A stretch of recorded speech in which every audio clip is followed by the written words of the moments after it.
Barnaby Jones, starring Buddy Ebsen. Also starring Lee Merriweather, with guest stars David Wayne, special guest star Eileen Heckert. Tonight's episode, Dark Legacy.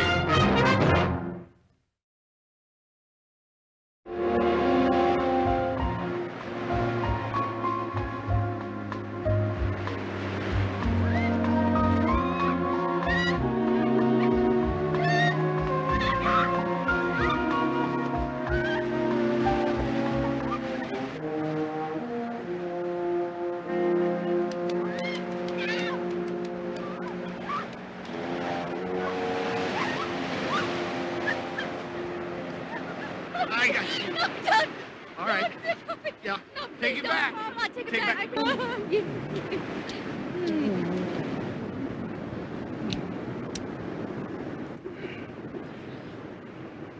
Yeah, come on. Let's go.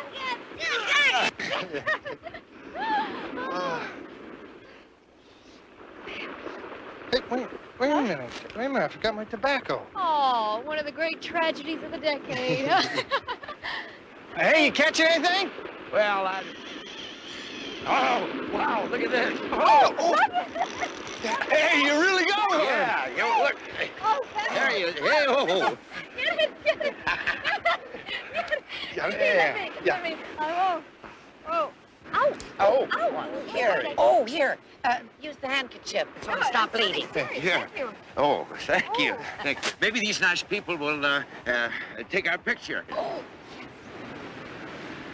People at home won't believe this without a picture. Maybe they would if you wouldn't tell so many fish stories. Here, I'll show you how to. Is your finger all right now? Yeah, I guess so. Now, you just look right through here. You'll see these lines. That frames the picture. And then you press on that. Just sort of wrap your fingers around the camera. That's right. Yeah. Okay. There we go. All right. Oh, Let's get beautiful. it. Beautiful. Hold it Now, still. wait a minute. Right? All right, hold it. Okay, Smile. smile. Cheese. Get it. Gorgeous, Get it. fantastic. Come on. Here. Thank you very much. Yeah, Okay. thank you. Okay, good luck. I hope you fishing. catch more fish. Thanks. Yeah. Bye-bye. Hey! Are you kids newlyweds? Certainly not. We've been married almost 4 weeks.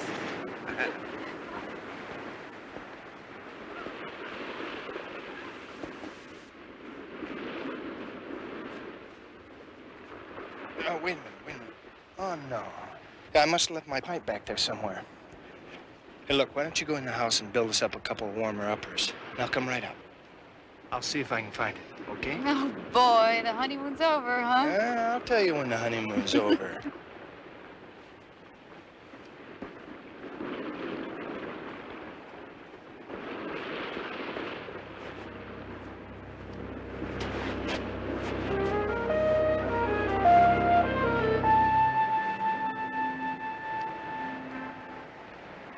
Hey there! Lose something? Yeah, I lost my pipe somewhere down here. Oh, was that yours? Yeah. Yeah, well, my wife's already gone up to the car with it. Come on up, I'll meet you halfway. That's all right. I'll come on up.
Think you should go check?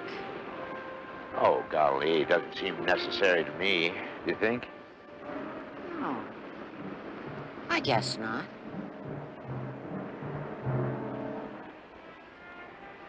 Get any more sandwiches in there? I'm starved. A ham and cheese. I saved it just for you. That's my age.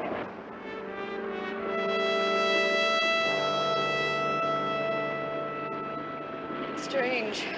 When you look at the ocean with someone you love, you think of distant places, interesting people. But when you're alone, it's just big and quiet, sort of eternal. Just to remind you how small and temporary you are, I guess. And all measured by grains of sand. Life, constellations, universe. Mighty fine hourglass you have here. You don't see many of these anymore. That was a wedding gift from Paul's Uncle Amos. Amos Barnaby, well, I'll be doggone.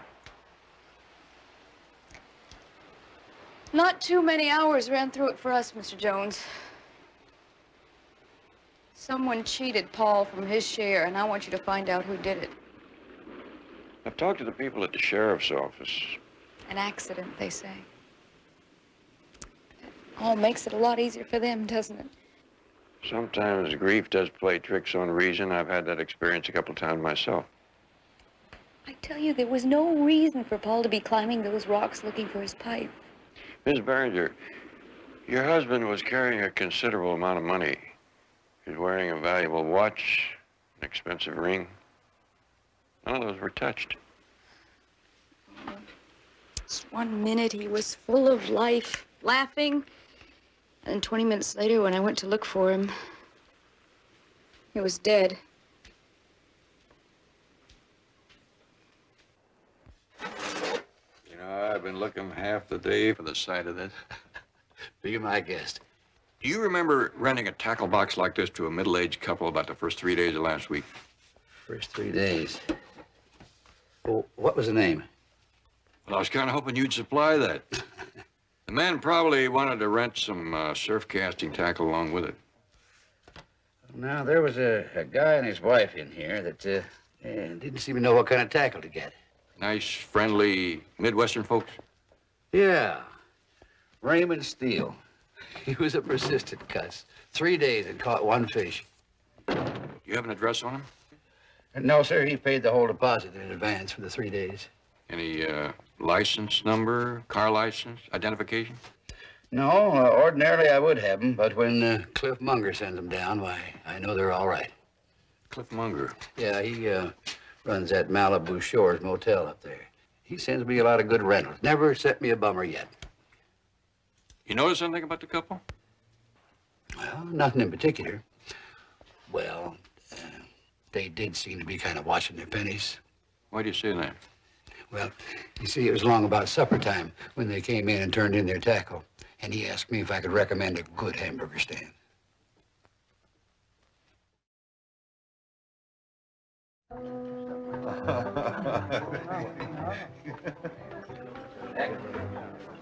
Oh, my. I'll have a tuna fish salad sandwich. Now, don't do that, hon. You know I don't like you to do that.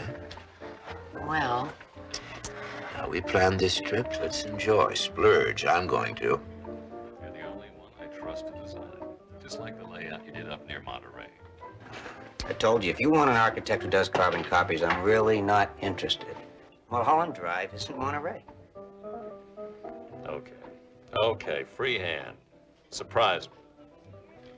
Well, they made a zoning variance up there for condominiums, number 1. Leave that to me. At least drive up and take a look at the site, huh? What side of Neeson Road are you talking about? West, that whole triangle in there between Neeson Road and Mulholland that overlooks the valley. Okay.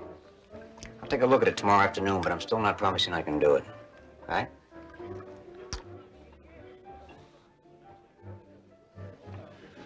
Waiter. I think we will have a cocktail after all. 2 grasshoppers, please. I think this calls for a drink, don't you, Angel?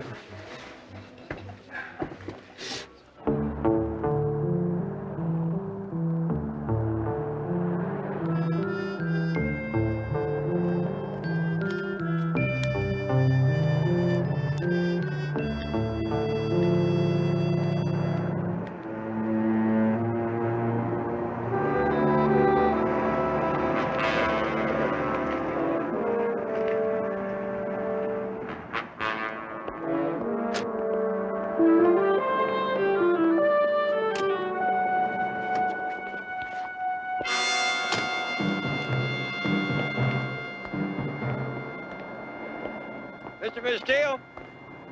Hi. Hi. How's the fishing?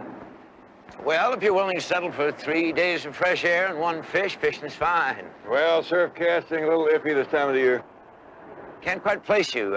Did we run into you down there? I think you said hello to some friends of mine a couple times out on the beach. Who would that be, Angel? Did we meet anybody? Only the newlyweds, remember? Oh, nice couple, nice young couple, yeah. Yeah, I want to ask you about that. My name's Barnaby Jones. I'm a private investigator. Oh, my. Were they doing something wrong? No, the young man, Paul Barringer, was killed in the fall from the rocks down there. I think it was shortly after you talked to him. I thought you might have seen something. What did I tell you, Angel? That was him we read about in the newspaper. You said that was his picture, and I didn't think it looked like him at all. Oh, that's a shame. That's a real shame. I take it that you didn't see how it might have happened. Golly, no. Well, just a chance. Guess I gotta keep on fishing. Say, that's interesting. The way you found us, I mean, how you private investigators work. Well, just took a little shoe leather and tracking down a yellow rented tackle box. Tackle box, what do you know? That's interesting. Well, thank you.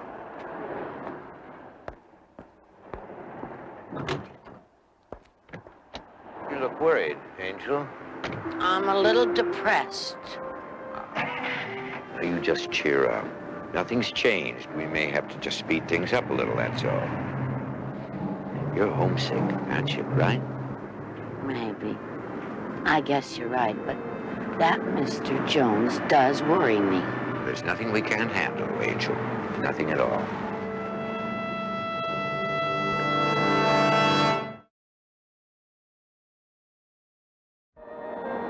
Well, thanks, Sam. I appreciate it. So how is Paul Barringer's business life? Well, it seems it doesn't hurt a young man's career in a brokerage office if his #1 client is also his great-uncle, Amos Barringer. Amos Barringer? I didn't know he was still around. Well, he is, and apparently doing well. Now, Betty, don't depend on me for all your news today because I'm kind of shy of it. All right, well, how about this? I checked with both of the daily newspapers, and neither of them ran a picture of Paul Barringer at the time of the accident. Well, Betty, Mrs. Steele mentioned a picture. Why don't you check the neighborhood papers? Maybe that's where they saw it. All righty, I'll do that. Barnaby, it seems that Marilyn Barringer and I share the same hairdresser. Hairdressers, barbers, bartenders. You want information? They're better in the library. Mine is, anyway. I found out that Marilyn went around with Frank Halliday before she ever married Paul. Oh? Well, they weren't engaged, but then Frank went away to Venezuela on a hotel project for a year. That fits. Frank has made a name for himself as an architect. Now, by the time he got back, she had already married Paul Barringer. What does mean? Betty, ever see a coon dog work? Not in recent weeks, no. Well, they go, up every tree in the woods until they find the right one.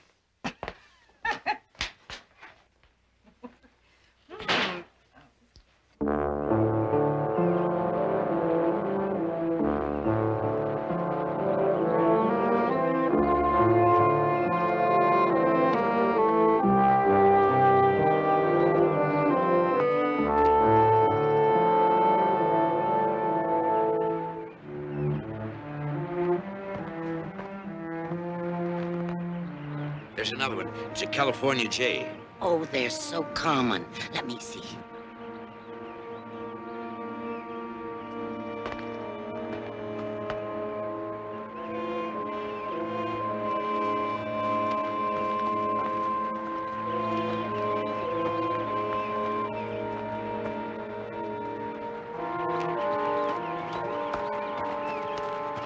Hi there. Afternoon. You're not planning on building anything here, are you? Could be. Say, would you mind taking our picture? Give me the camera, dear. Yes. You know, sort of a before and after picture. Here.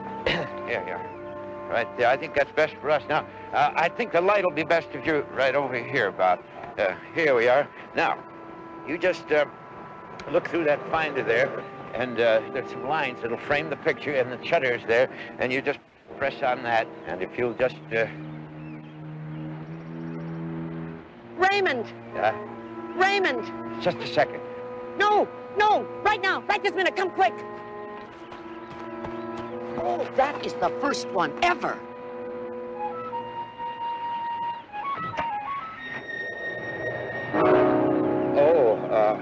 Yeah, would you excuse us, please? We want to get a little closer to that bird.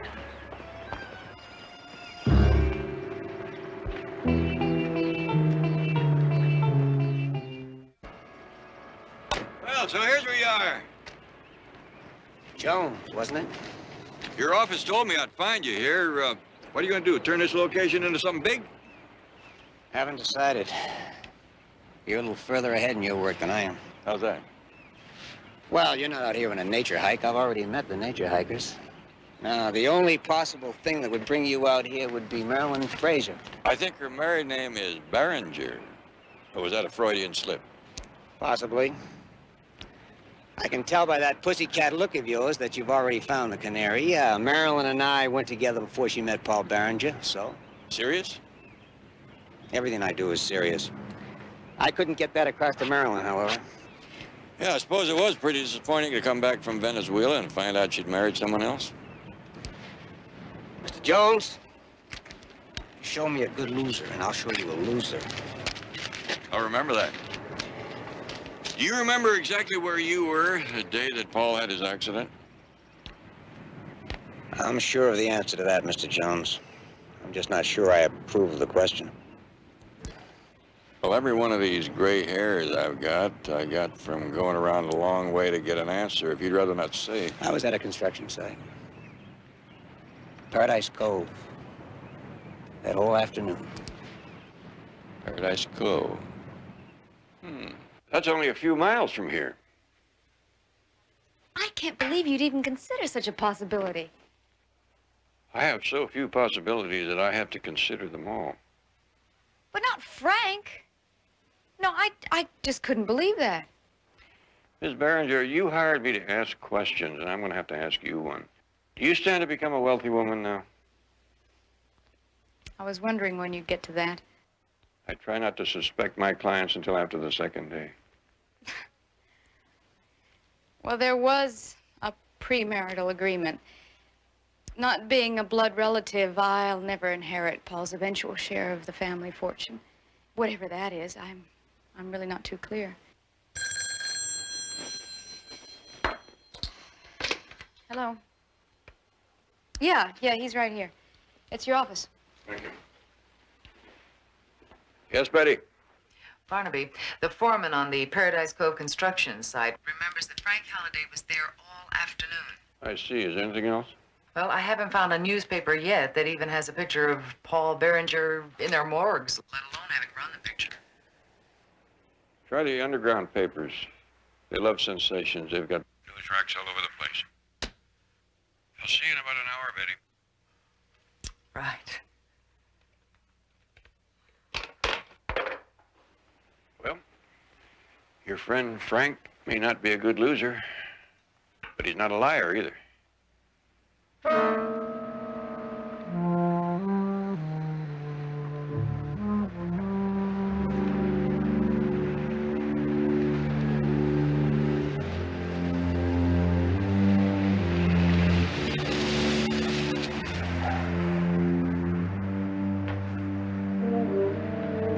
Hey! Well, are you reporting late or starting early? I got a call. I have to check the ductwork on the 21st floor. Do you believe that? I might even have to change it before they close up tomorrow anyway. Old man Whitman's gonna blow a fuse. He's been out here every day. Like he's expecting you to be laying carpet already. Let him blow a fuse. Better he does it now than next September when his air conditioning goes out, right? Right. Right. See you later. Okay.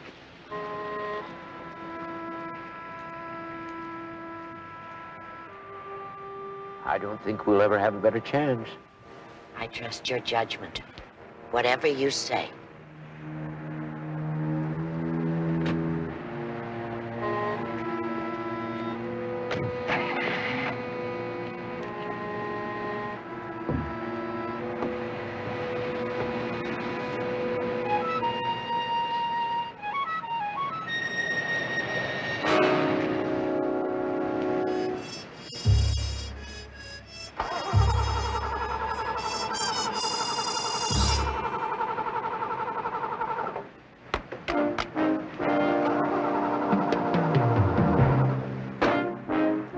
You're blocking the entrance. Could you help me, please? Put it in neutral.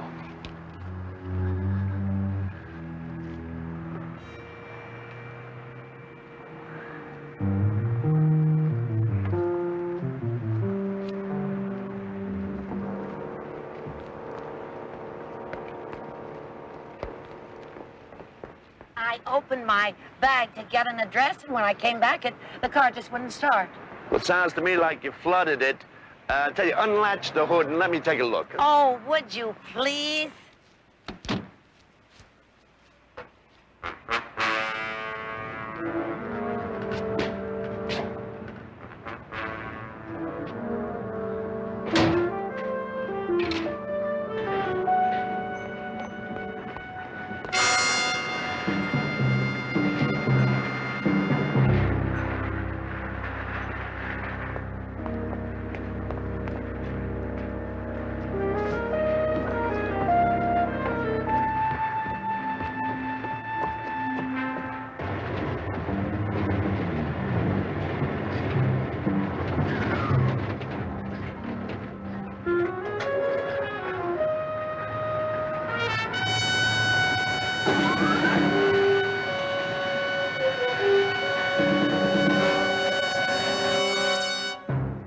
Okay, try it again.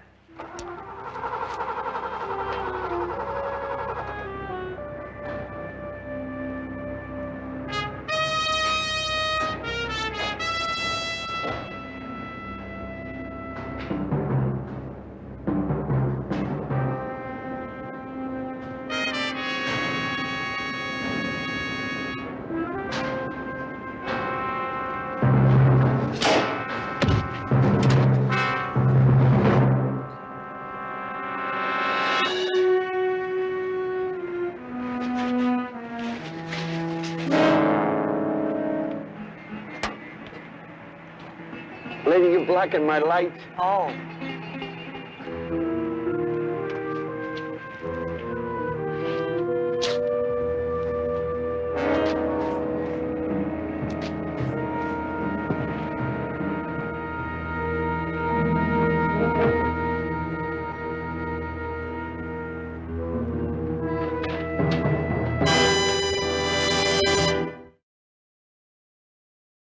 You said something about helping a lady fix her car. About what time was that? About 10:30, 11 o'clock. Just after Mr. Halliday drove in. What was the matter with the car? Oh, she flooded it out. Stopped it, couldn't get it started again. Where did it happen? Right in here. Do you remember anything about the lady? No, I didn't pay that much attention. It was kind of dark. No, she just stood there helpless, holding her bag while I fiddled with the carburetor. Her bag? Was it a purse? No. You know a purse doesn't hold enough. They carry these big bags. This was a large one, bright red plaid job. You say it was plaid.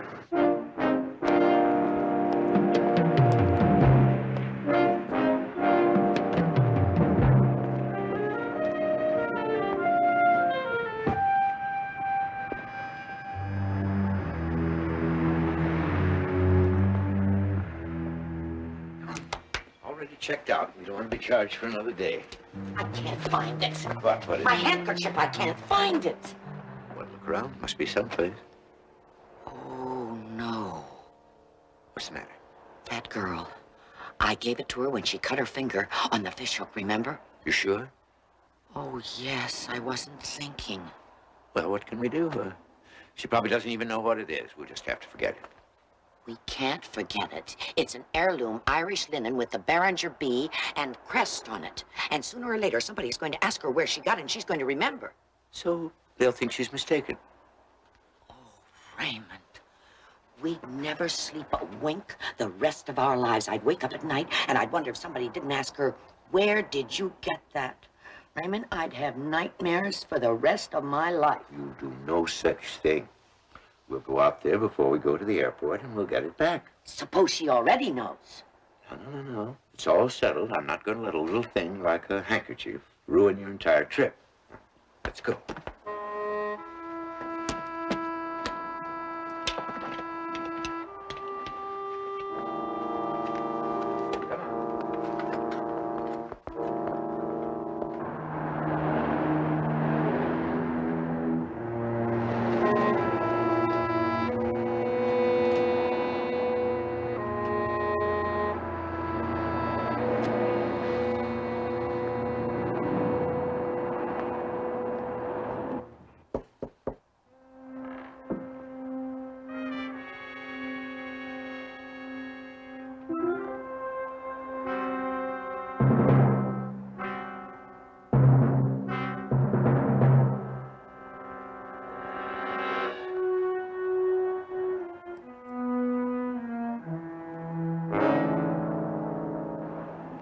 The Steels, they checked out just a few minutes ago. Why?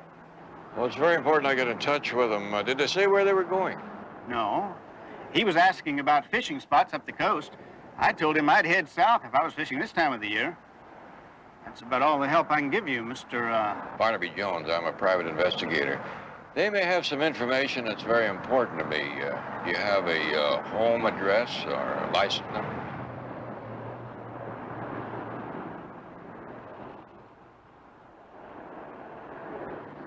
There's no license number. I think they got here in a cab. Yeah, they were probably renting the car they were driving. The home address? Mr. and Mrs. Raymond Steele, 833 Sycamore, Eaton Rapids, Michigan. You know, I believe he called her Virginia. Barnaby Jones' office, may I help you? Barnaby, I have not been able to find one newspaper that printed a picture of Paul Berenger anywhere. I think it's a wild goose chase, Betty, without a goose. The picture I'm getting is that there just isn't any picture at all. Well, you think the Steels aren't for real? 833 Sycamore? Eaton Rapids, Michigan. Right. Anything else? Give a little tug on that thread of their story. If it's bad goods, the whole thing will fall apart. I'm going down and have another talk with Marilyn Berenger. Barnaby, Marilyn called. She had heard about Frank Halliday. She said she was going to go see Amos Berenger. She seemed pretty upset. Thanks.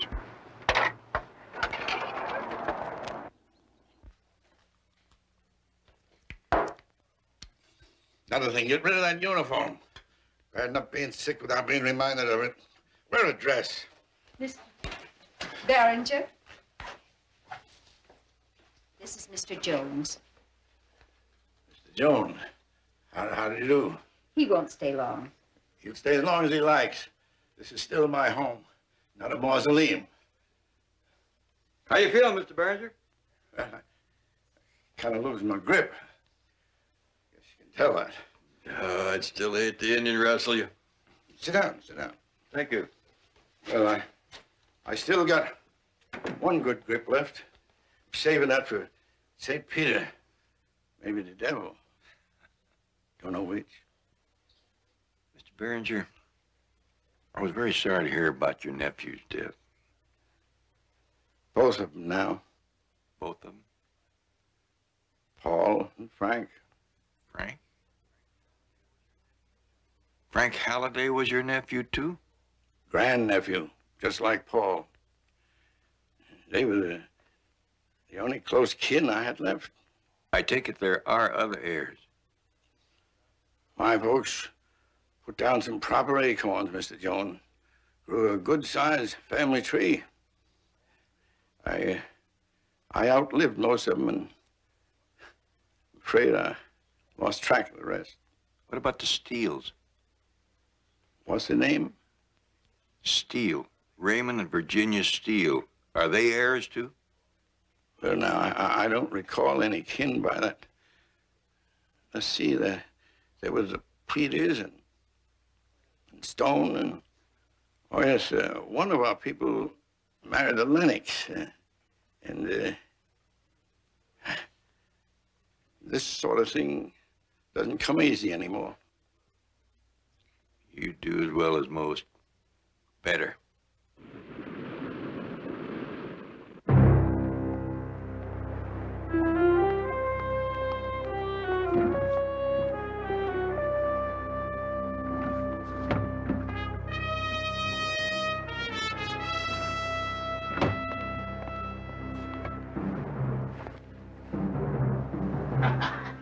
Angel. Here it is.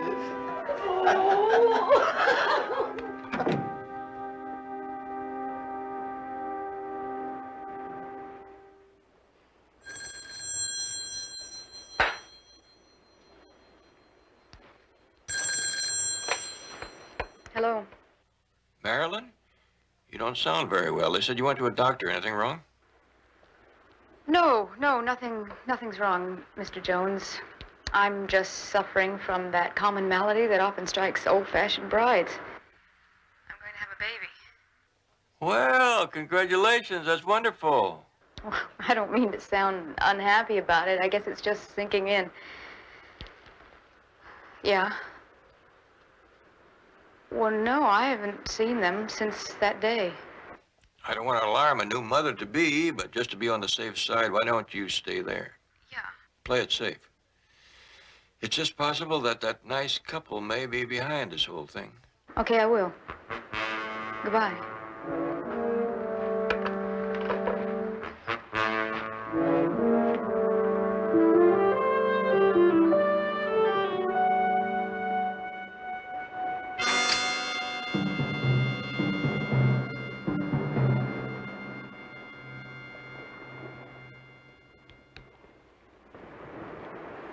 Did you hear that, Angel? She's gonna have a baby. By golly, what do you know about that?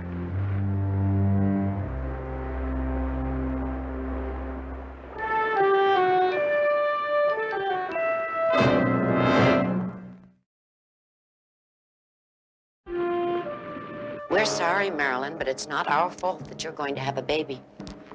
We just can't have that. You know, it was fate that brought us back here for that handkerchief. Fate is on our side, Angel. I told you. Please, just leave. I won't say anything. Oh, I don't think we can trust fate that far, little lady. It's your own fault, my dear. You're crazy. Both of you. You're just crazy. Now, I just don't think I'd say that. Now, Angel, don't get yourself all upset. Turned out like a stranger just because I married Raymond. Now, there's no need to go into all that. We're allowing old Amos to make amends. Now, just forget it. I don't know what you're talking about, either of you. You think you can just walk in and say I do and become a Barringer? Well, that's not right.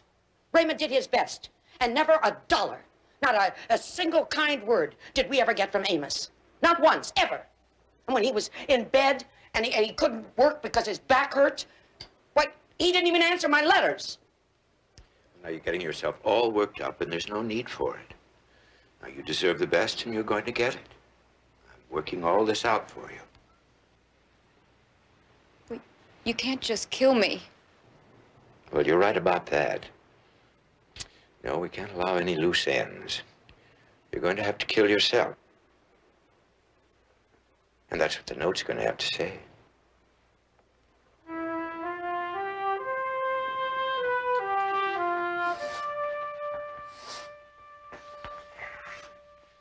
Yes, that was Cleveland. Oh. Well, thank you very much. You know, sometimes you do amaze me. Well, inheritance is sort of like tracing the line of royal succession. You have to figure out which acorn fell closest to the tree. Any idea who holds the golden acorn? Mr. and Mrs. Raymond Lennox. Lennox. Residence, Lorain, Ohio. Wife's name Virginia, formerly Virginia Barringer. But they aren't at home. I called their newspaper. The Lennoxes discontinued delivery about 3 weeks ago, but they ordered it started again next week. What about the Steeles? You get any word from the airline? Mr. and Mrs. Steele were booked on a flight to Cleveland this morning, but they were a no-show. You know, and I couldn't locate their Eaton Rabbit's address. Could be a phony. Just as phony as a picture in the paper that Virginia Steele said she saw. When I went up to see Frank Halliday, he mentioned that he had met the nature hikers. The guard said the woman with a flooded car was carrying a plaid tote bag. Betty, unless I am greatly mistaken, we are looking at a blueprint for murder. What? Eliminate Paul Barringer. Eliminate Frank Halliday, and what do you got left? Virginia Barringer Lennox. All they have to do is go home, wait, and they will inherit the bulk of the Barringer fortune. And they know that Amos Barringer hasn't got much time. Just one thing they didn't figure. Marilyn Barringer's baby.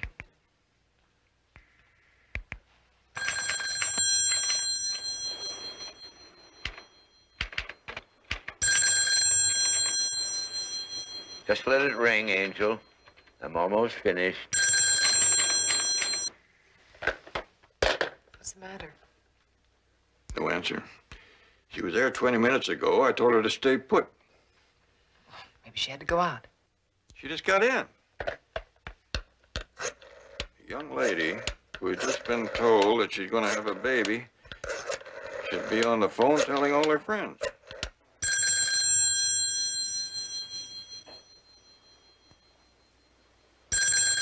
This is going to be very convincing. Two sounds that really irritate me. One is a busy signal, the other is not.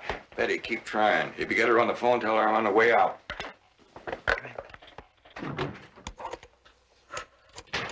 So please forgive me, God and everybody.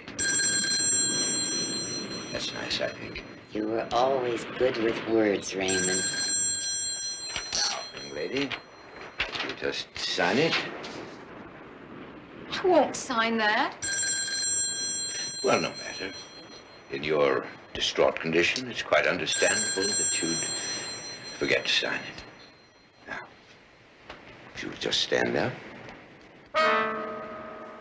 Come on.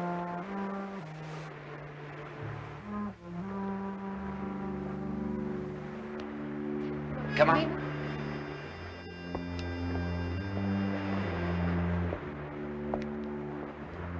Look, you can't let him do this. Oh! Such a pretty thing, too. You don't understand, dear. Raymond and I always do everything together, don't we, Raymond? Always. Now, I think we'd better take a little walk up the beach. Up to those rocks, I think. Come on.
farther we can take you.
It's all right now. It's all right.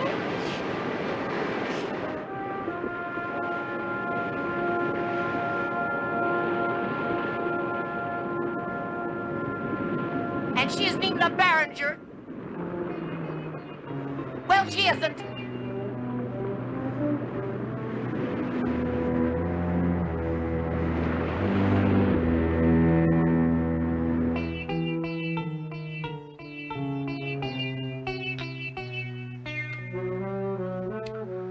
Very nice.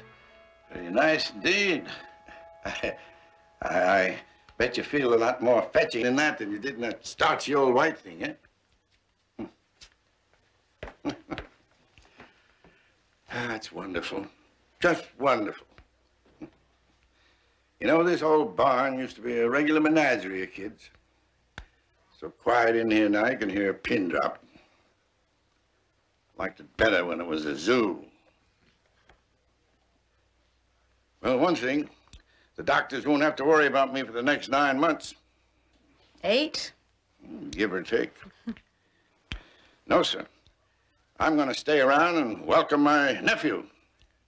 My great-grandnephew. And what if it's a niece?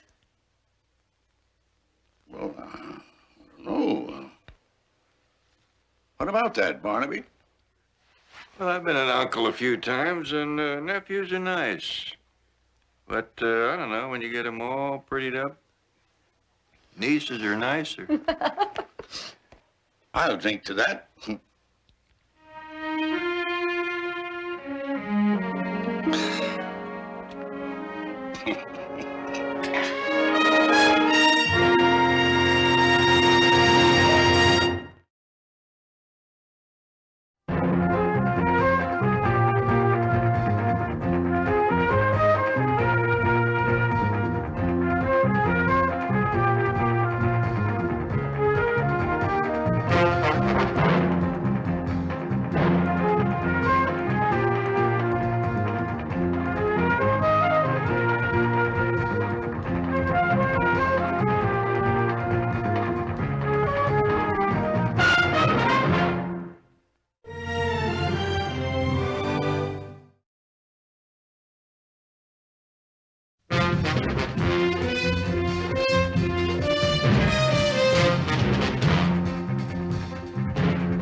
Barnaby Jones, starring Buddy Ebsen, also starring Lee Merriweather, with guest stars Susan Clark, Roger Perry, Lyndon Childs, special guest star John Vernon. Tonight's episode, Woman in the Shadows.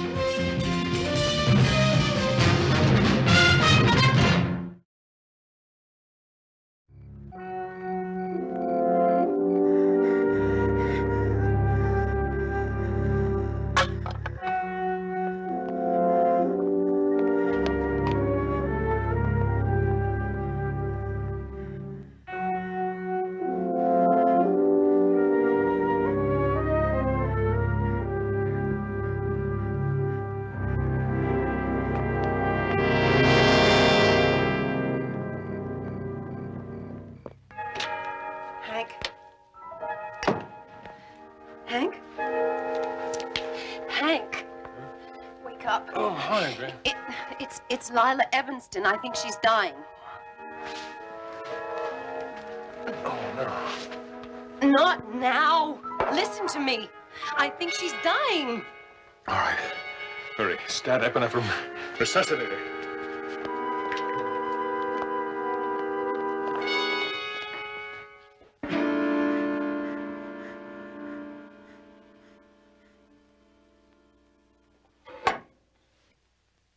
Hank. Hank. You did the best you could. I killed her. Anaphylactic shock. I shouldn't have used the experimental matrix in her reconstruction.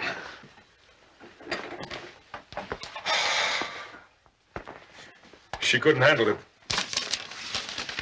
No one will blame you. Now her husband will. And with his kind of money, he can make it stick. The insurance company will handle it. Again? It's taken me 2 years to come back from the last malpractice suit. I mean, there isn't a plastic surgeon alive who could survive this. There must be something we can do.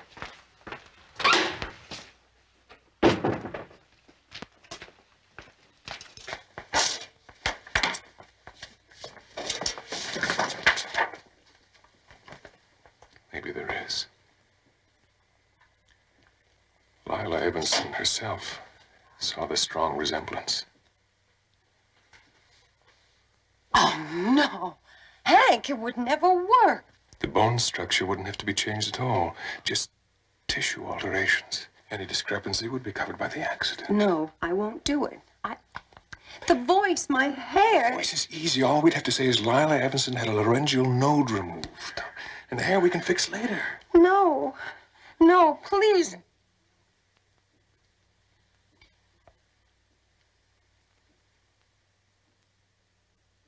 I'd owe my life to you.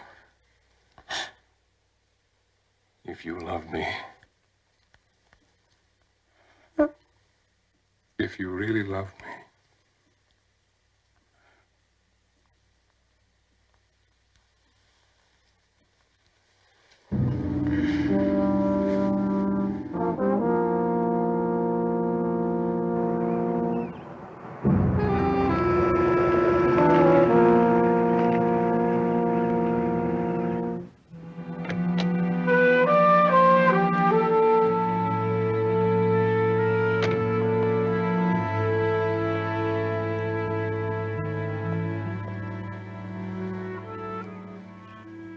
You're beautiful.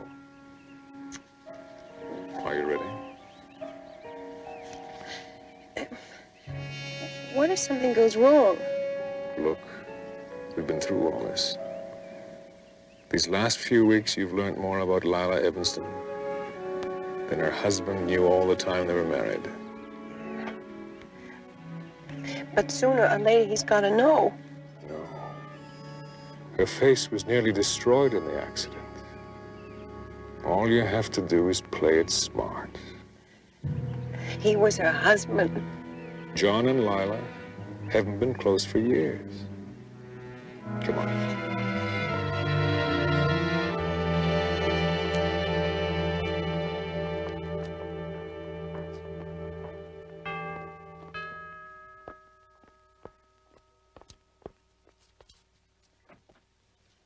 Dr. Danvers, Mrs. Evans, I have your rooms all ready for you. Thank you, Dodie.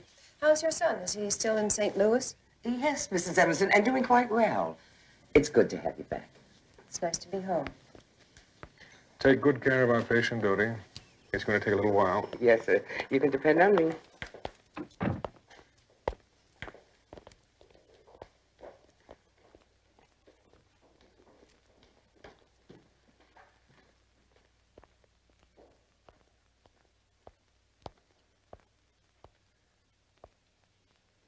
Lila? I wasn't expecting you back today. I wish you told me. I was just on my way to London. I wanted to be back before they released you from the hospital. I thought you might enjoy the surprise. That's all right, John. I need rest anyway. You sure it's okay? Yes.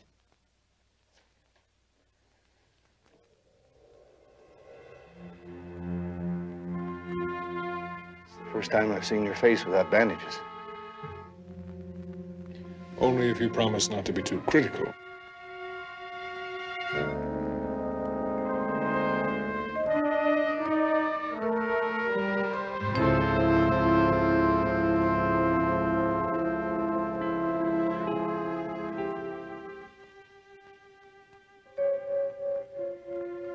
You're a magician, Hank. You've really outdone yourself this time. Wait till you see the bill. How's the arm? It's getting along nicely, and I'm glad you're home, Lila. It's nice to be home. Well, my plane. Goodbye. Goodbye, Hank. Goodbye.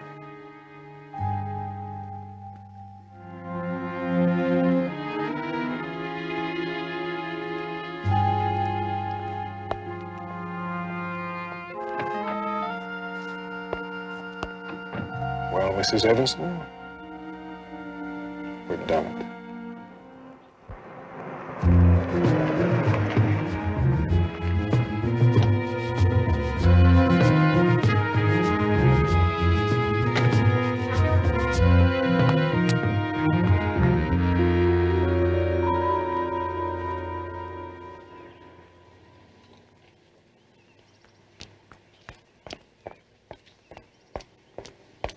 Mrs. Evanston, the doctor said you were to stay out of the sun.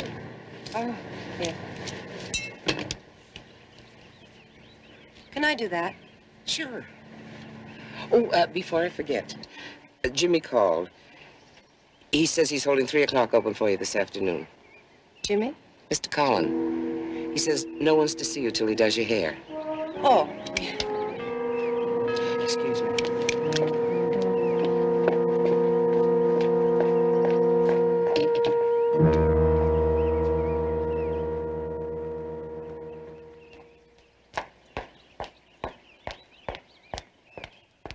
It's the gentleman from your insurance company. He said it was important.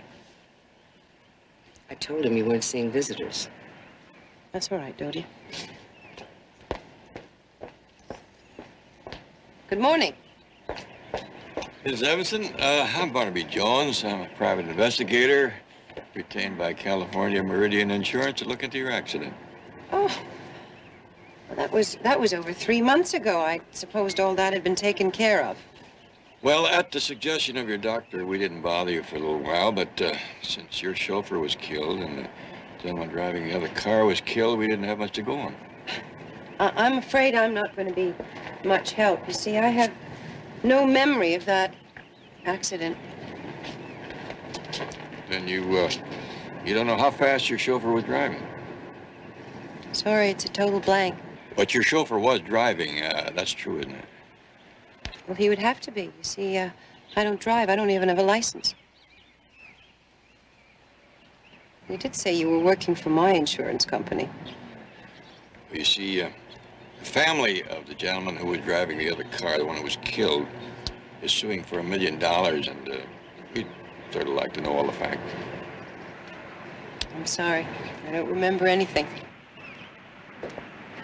Lila, what are you doing out here? I distinctly gave you orders not to expose yourself to the sun. Dr. Danvers' bark is worse than his bite. Only when my patients don't look after themselves.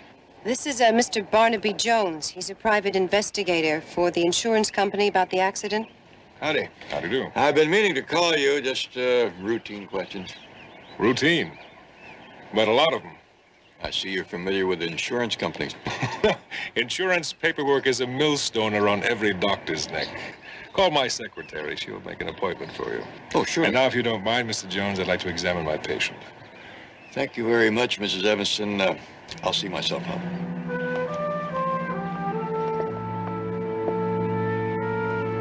Bye.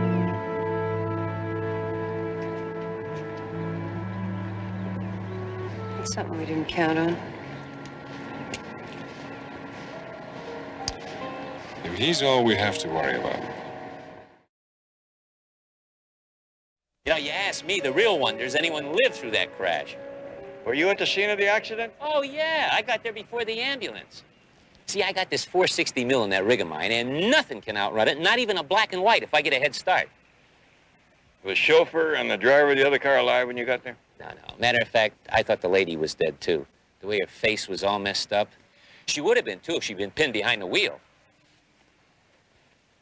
Look, I told all this to the police about 3 months ago.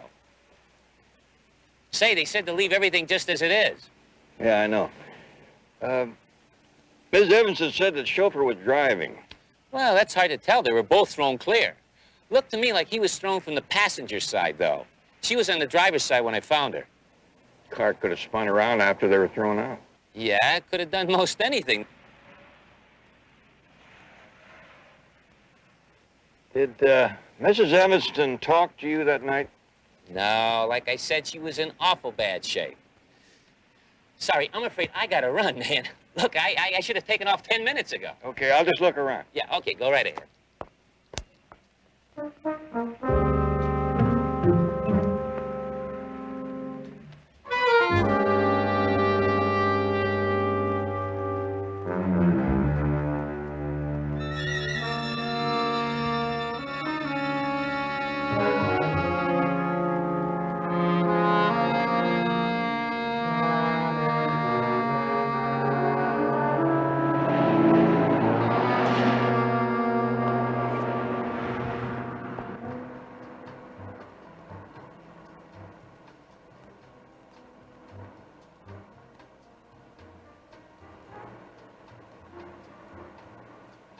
Mrs. Evanston, how nice you look. You don't know how happy we are to have you back. Thank you, Rita. Mr. Collin is tied up right now, but he gave specific instructions that I was to take you directly back to his private studio.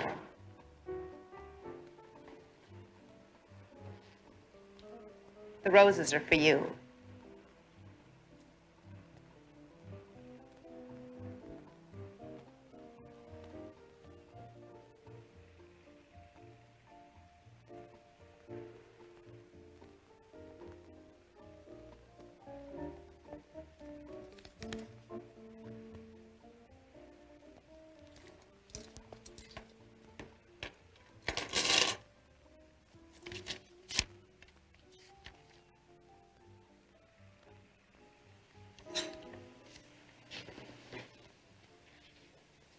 I mean that, you know. Every word of it. Well, aren't you going to say anything?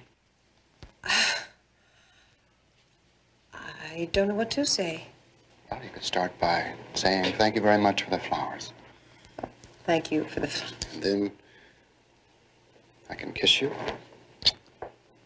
And we can start talking about getting out of here and going to my place. Not today. What? Lila, the hospital can't possibly have changed you that much. This is your Jimmy boy. Well, it's just that I'm not feeling well, and Jimmy, I don't want you to rush things. My goodness. Things really have changed. And what's this? What are you talking about? That birthmark. It's your hairline. It's not there anymore. Dr. Danvers removed it. He did? My goodness, no scar, huh? He's very meticulous. Very good. Well. Your hair is different. Your voice is different. My Lila is a whole different woman. Dr. Danvers is a magician. Yes, he certainly is. I have to go.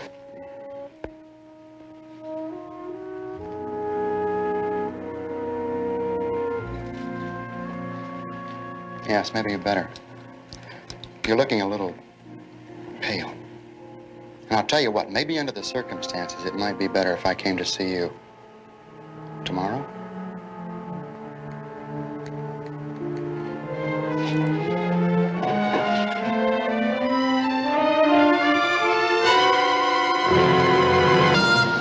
Mighty thin file. Is this all there was on the Evanston accident?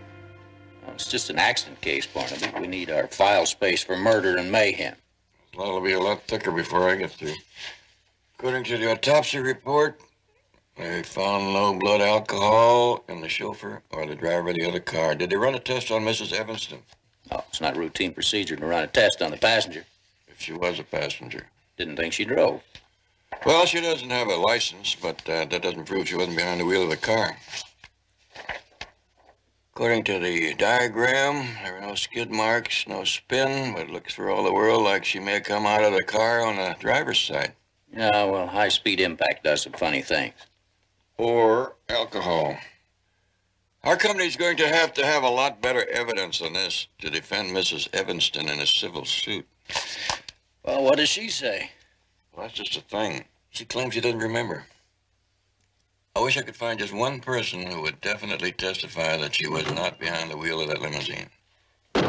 Jones Deli and Catering. With fast and friendly service, we deliver. Pilot down. Betty. Betty, were you able to track down that parking stub? Will you listen to the man? I float in here on the aroma of hot pastrami and cold potato salad. He wants to know about a ticket stub. Excuse me. Yes, I did. You know, I tracked down 7 companies before I found the one that printed that stub. The one you found in the limousine? Yeah. Came from a place called the Blue Heron. At the beach? Yeah. I'll take a run out there. But you haven't had a bite of lunch. Well, you know how it is. One bite beats to another. You like hot pastrami, don't you, Lieutenant? That's the fruits of being self-employed. Now, the police department gives you a full half hour for lunch, whether you need it or not. Oh, Brutus! Sit. Come on, Brutus. Hello, how are you, huh? Never thought I'd see the day when you and Brutus would become friends. You're back early. Yes, I should have phoned you from the airport. I know how you hate surprises. Not at all. How did things go in London? Negotiations ended early, so came back here to coordinate the efforts. It all sounds very hectic. Truth is, it wasn't hectic at all. I left before negotiations started. Why? Because I thought I saw something. Something in your face when you came home. Just want to make sure it wasn't my imagination. I thought you were pleased with the results of the operation. I am. It's not that. But looking at you now, I realize that I've been guilty of too many trips like this one. Unnecessary trips to unnecessary places. You know what I mean. No, I'm afraid I don't, not unless you tell me. Well, I've never been very good at talking to you. Strange it should seem different now. Come on, John. I don't think I've changed that much. I had a lot of chance to think on that plane. For the last 7 years, we've done our best to make each other miserable. Was I really that awful? Let me finish this, otherwise it'll never be said. Dr. Danvers told me that the node removal would alter your voice, a slight change in your appearance, maybe even your personality. I want you to know, Lila, I welcome those changes.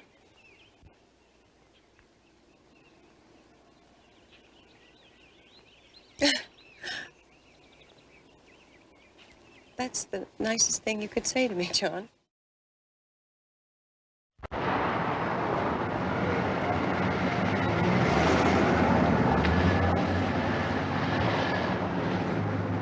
Look, mister, the kind of place that I run here, it wouldn't pay if the word got out that I talked out of turn. You know what I mean? Good. Hey, thank you. A fella brings a secretary in for a little drink, a little employer-employee relationship. It's really none of my business. Ever seen this woman?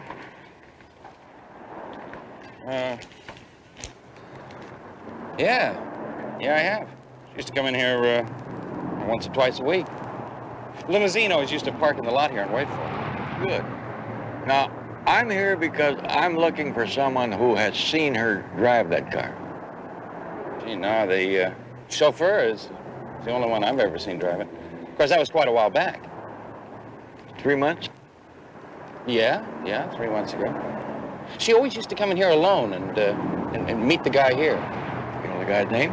Sure. His name is Jimmy. That's all I know. Could you describe him to me? Yeah, sure. Medium height, good-looking guy, dark. It's kind of a real smooth operator, you know? Well, if you ever see him again, call that number. Oh, yeah, hey, thanks. These kind of prices, I'd deliver the guy to your doorstep if I see him.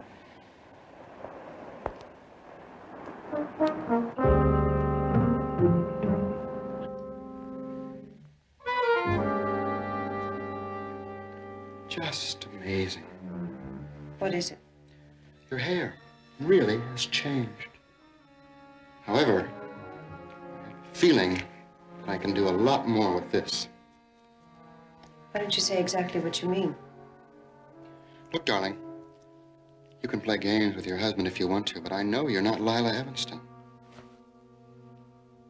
I've known ever since the first time I touched your hair. You forget that I knew Lila a lot better than anyone else. I wouldn't like you to know that I admire what you've done. What do you want? Lila was crazy about me. She used to give me things all the time. Clothes, car, really nice things. She had wonderful taste. You'd like to keep on getting nice things. Mm-hmm. Only what's fair, though. I mean, you are getting yours. I don't see any reason why I shouldn't get mine. Actually, I've had my eye on a little shop in San Francisco. How much? $50,000. I haven't got that kind of money. You can get it. I know you can. Look, it's just not as simple as that. I mean, the money you're asking for It's just money, right? Actually, you'd be contributing to the development of a great talent. One day I expect to have a shop in Las Vegas, Miami, Chicago. I think big, just like you.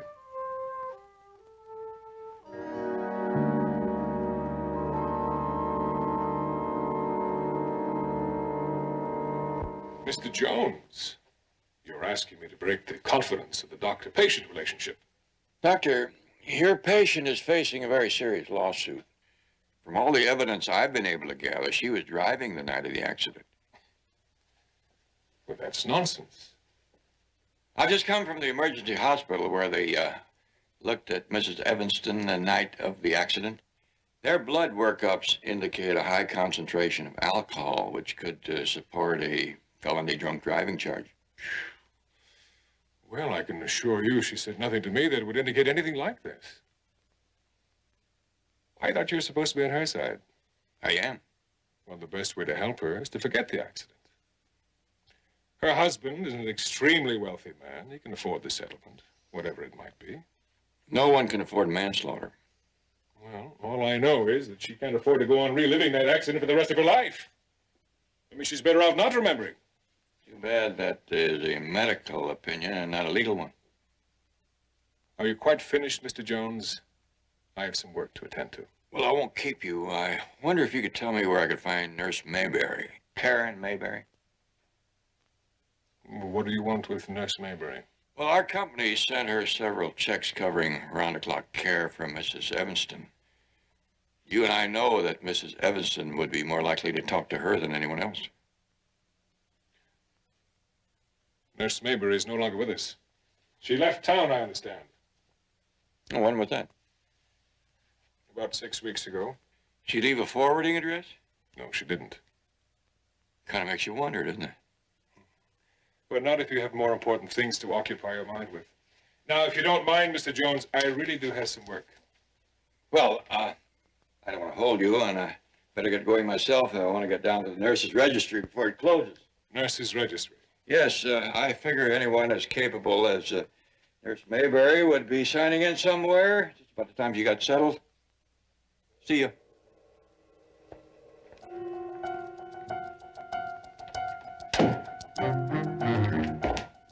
Dr. Danvers for you. Yes. Can you talk? Yeah, what is it? That, detective, Mr. Jones, was is just here. He's looking for Karen Maybury. Are you sure you took care of everything? Well, I closed the apartment. Yeah, I think so. What do you mean you think? All right, yes. Hank, are you okay? Yes, I'm fine. Good, because Mr. Jones isn't our only problem. That hairdresser, James Cullen, was back.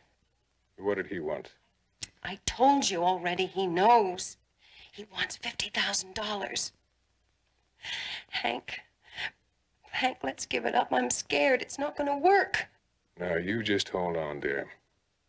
I'll talk to Mr. Cullen, and I'll call you back.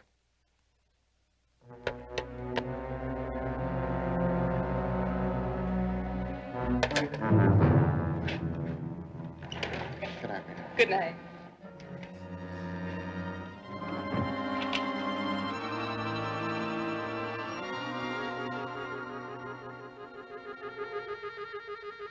Is that you, George?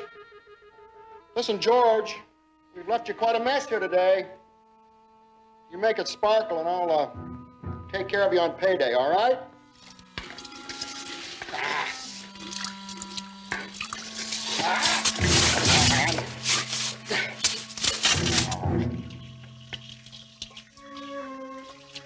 What do you want? We're closed. Are you James Cullen? Yeah, what do you want? We're closed. All right, okay, you want the money? It's over here in the drawer. Just hang on a second. Wait till I turn off the water. Here you are. I don't want your money.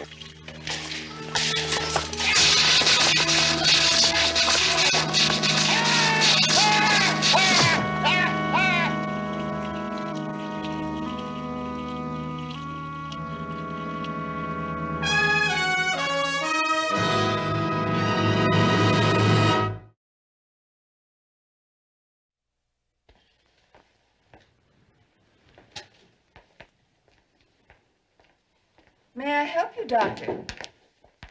Yes, ma'am. Jones is the name. Is Dr. Danvers in today? No, he isn't. Is there something I can do? Yes, ma'am.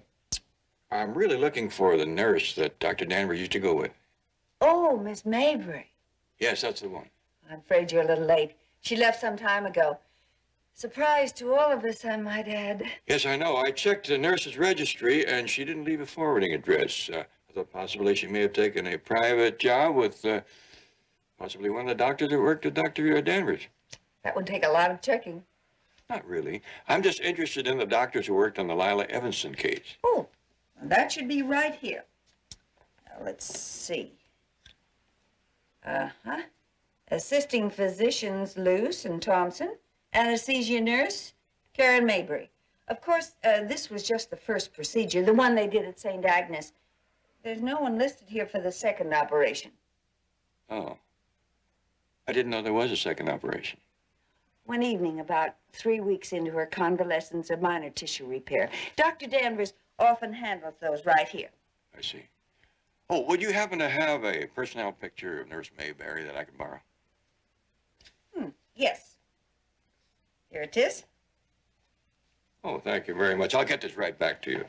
And do you happen to know the name of the neurosurgeon who took care of Mrs. Evanston's arm? I understand from emergency hospital report here that she suffered some damage to the radial nerve. Dr. William Fairmont. Yes, poor thing. She could hardly hold a glass in her left hand. They decided not to intervene. Oh, I thought they'd done a repair. Her hand looked just fine. I'm afraid not. The neurosurgeon decided to wait 6 to 9 months to see if the nerve would repair itself. Oh, I see. Well, thank you again. Oh, Dr. Jones, if you don't locate Miss Maybury, I've always wanted to work for someone with a charming bedside manner. Miss Dobbs, I assure you that when I need a nurse, you'll be the first one I call for.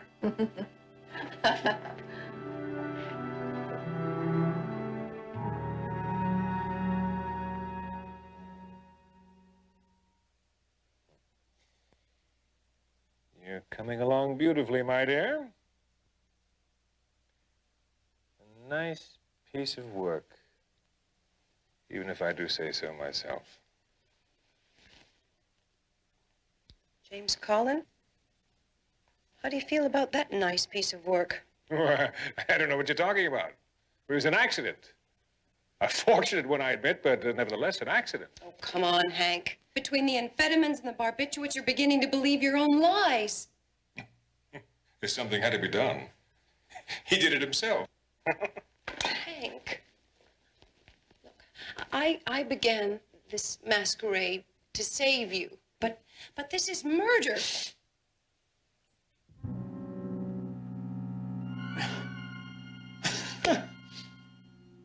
Look, in a little while, you'll get a quickie divorce. It'll all be over. I'm sure Evanston will lay quite a settlement on you. No. A divorce, okay, but I'm not going to take advantage of him. He's a nice man. I don't want to hurt him. That sounds a little ominous.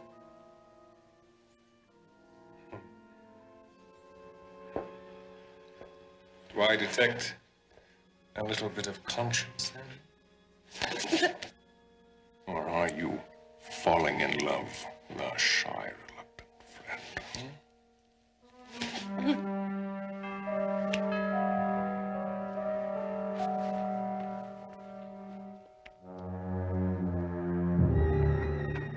Mr. Jones, won't you come in? Thank you.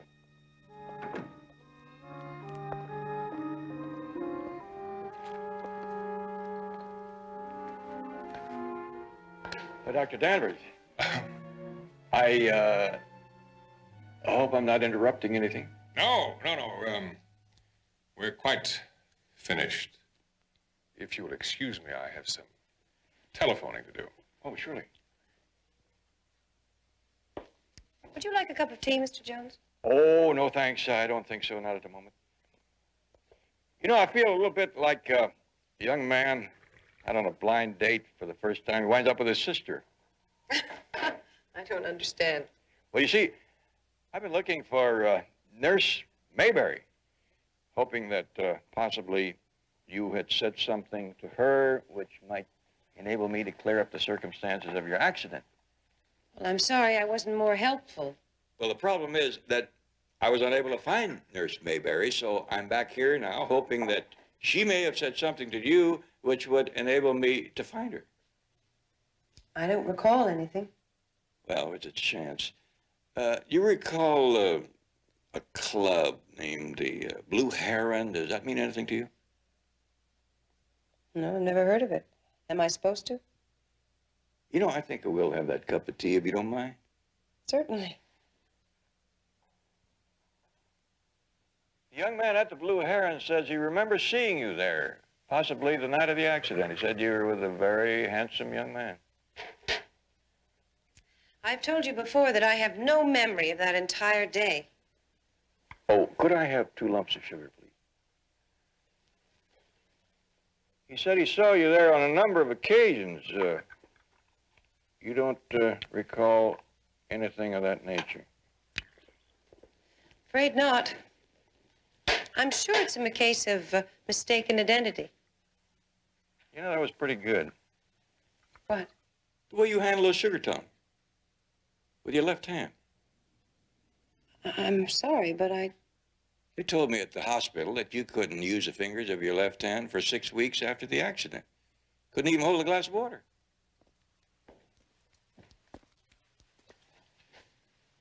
If you were a medical man, Mr. Jones, you'd know that spontaneous nerve regeneration is not unusual.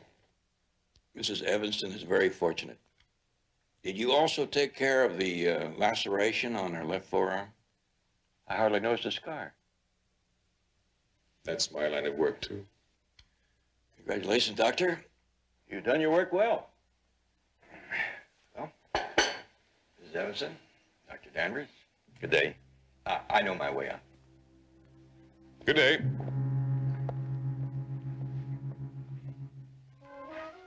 he knows. He knows, but he can't prove anything.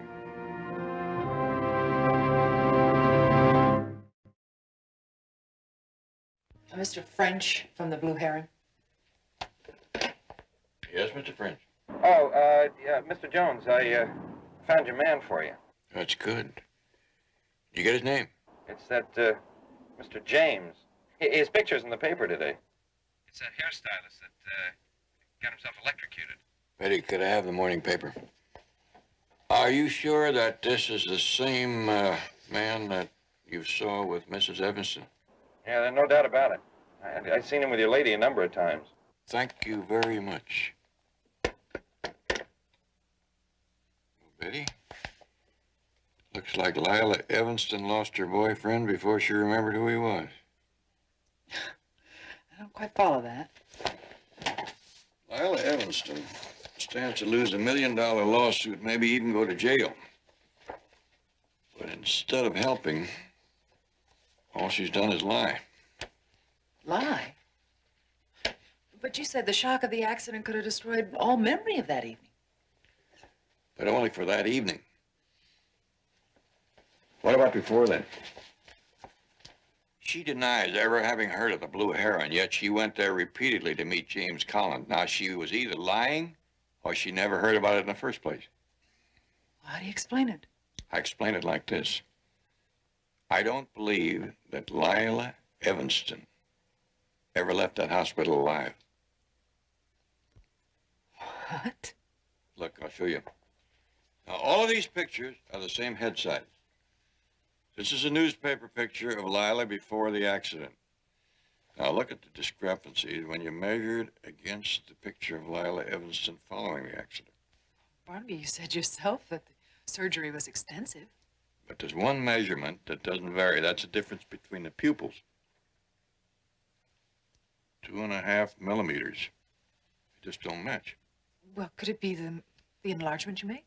No, because I measured the size of the iris.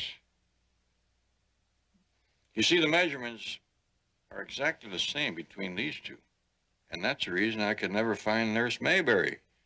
She was hiding behind the face of Lila Evanston. Refreshments.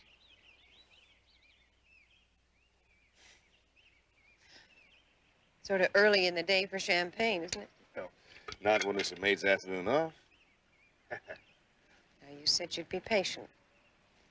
Well, I thought things were different between us. They are. I just want things to be right. See? The afternoon is right for champagne. Now, here's the plan. Let's get away from here. I mean, just the two of us. Let's go someplace where we can be alone. What do you say?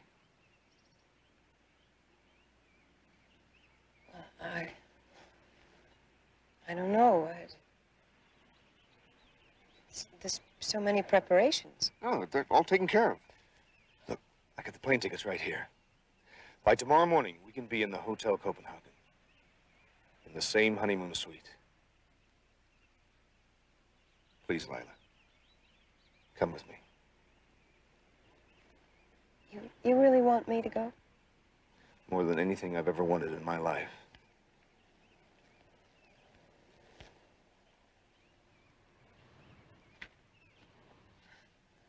I'd like that. All right. Good. But you'll have to give me time to get some wardrobe because I don't have a thing to wear this time of year in Denmark. I must say you don't give a girl much time. Passport sake. What time do we have to be?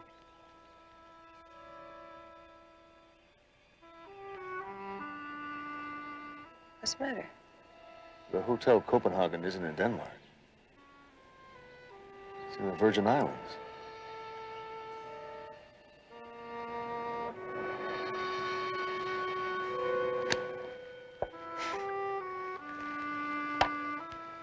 Yeah. Well, if I'd ever been there, I would have known that, wouldn't I? I'm not going to lie to you anymore. I didn't enjoy lying. Where's Lila? She's dead. She died after surgery. Well, who are you? I'm Karen Mayberry, Lila's nurse. What happened? Hank took a chance that he shouldn't have, and... Well, why did you go through all this? To protect Hank. Because I thought I needed him, and... And you let me fall in love with you. Yep. It's the only part of this I didn't mind. Very touching.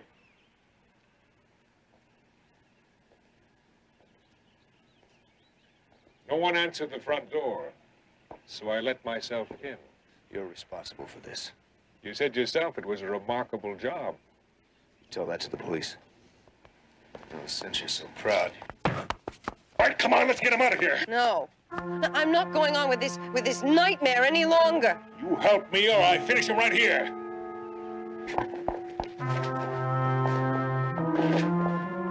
Be careful. All right, get in.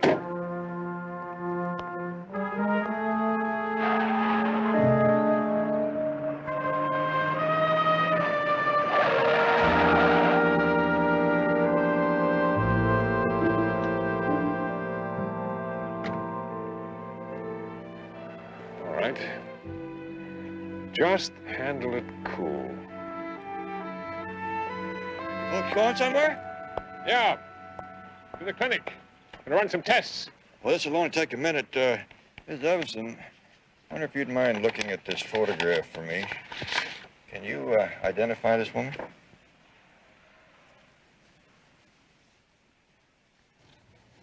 Yes, of course. It's Karen Mayberry. What is this?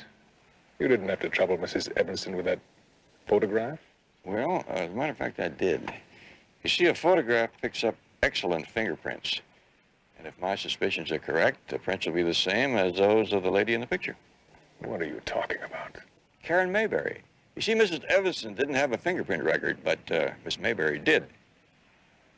She may be wearing Lila's face, but I'm betting that those are the fingertips of a nurse. Mr. Jones. I don't think we need to listen to any more nonsense. Good day, Mr. Jones. Good day. No! No!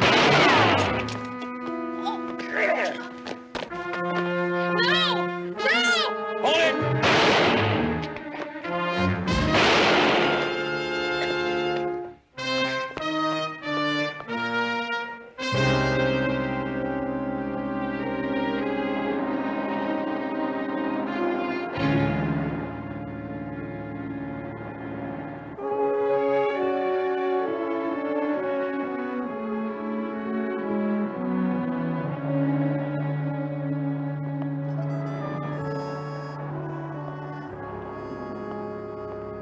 She looks fine, doesn't she?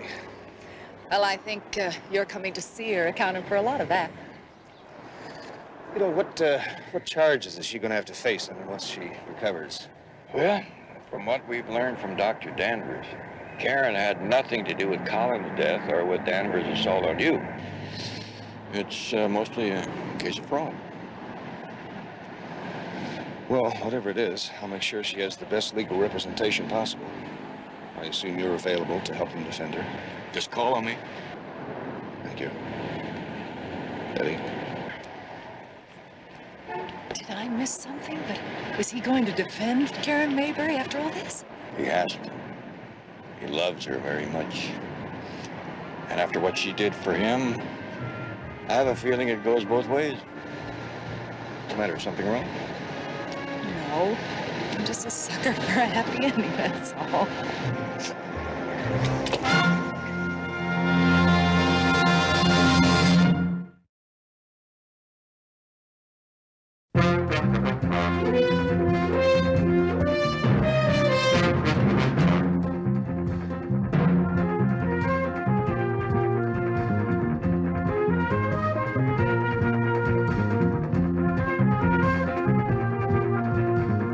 Barnaby Jones, starring Buddy Ebsen, also starring Lee Merriweather, with guest stars Bradford Dillman, Joel Fabiani,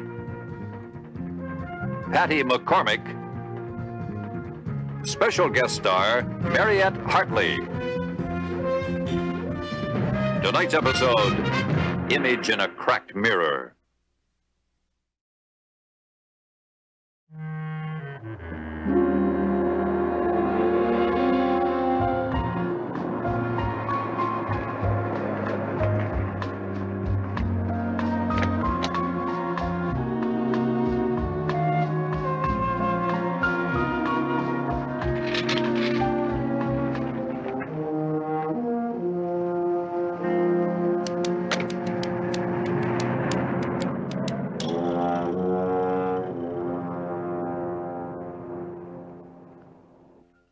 You know, if I didn't see it with my own eyes, I wouldn't believe it.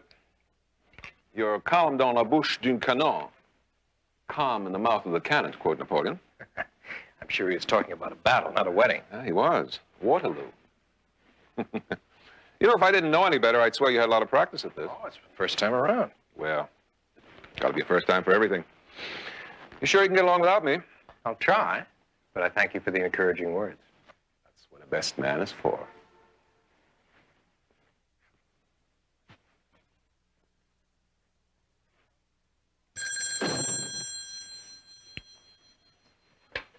Hello. Hello, my love. I have a marvelous idea. Let's elope. I'll go get a ladder.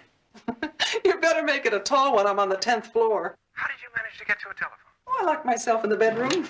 Oh, Vanessa. Daddy, I'll be right out. I'll be Come right here. out. I just wanted to tell you that I love you and I'll make you the most marvelous wife in the world. Vanessa. Oh, Daddy's waiting, honey. I love you. Bye-bye.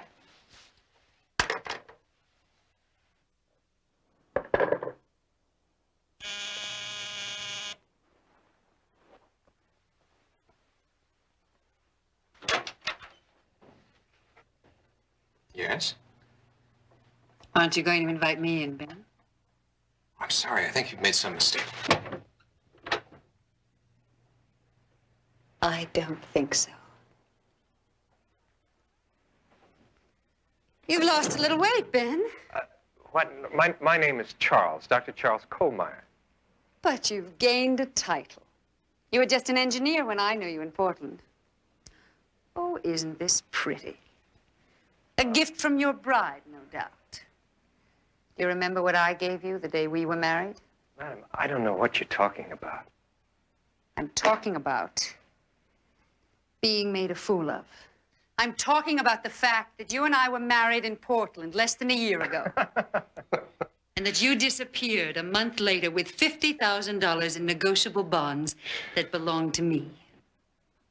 Now, you were good, Ben, but not that good. This is incredible. I'm telling you, you're making a mistake. Oh, I made a mistake. Trusting you with those bonds. Look, for your information, up until 6 months ago, I was in the jungles of New Guinea. Yes, I had been there for over a year, studying the children of primitive tribes. I'm a child psychologist. Now, what is this? Is this some kind of a joke? This is no joke. If you knew how hard it was to face up to the truth, that you could leave me just like that. At first, I thought of going to the police, but of course my pride wouldn't let me do that. I mean, how do you admit to your family and your friends that you've been made a fool of? So I decided to find you all by myself. Okay, that's it. I better call the manager. I looked everywhere for you, Ben. And then I remembered how particular you were about your shirts. How you had them specially made by Regala of Rome and sent to his shop in San Francisco.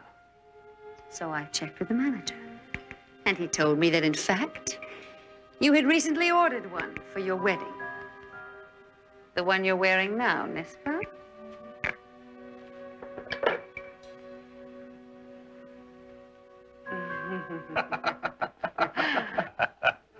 Lisa, what is it you want? Is it the money? Oh, no. You never did understand anything, did you? It wasn't the money I wanted. It was you. I loved you. All right, then. I know we can work it out. No, no. I think it's too late for that. You know what I'm going to do? I'm going to go downstairs, and I'm going to find your bride, and I'm going to tell her the truth about you. Lisa, Lisa. Let go of me, Ben! Lisa, I can't let you ruin this for me. Go downstairs. Get out of my way! Quiet. Listen, I'll let go of you. Just be quiet. Oh, Lisa. Lisa, please.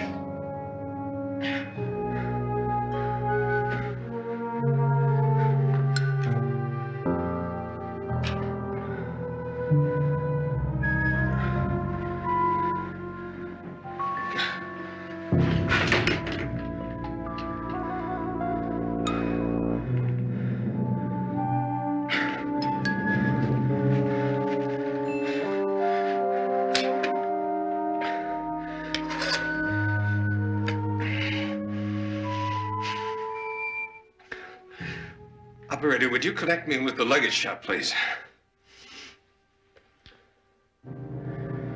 Yes, this is Dr. Charles Kohlmeyer.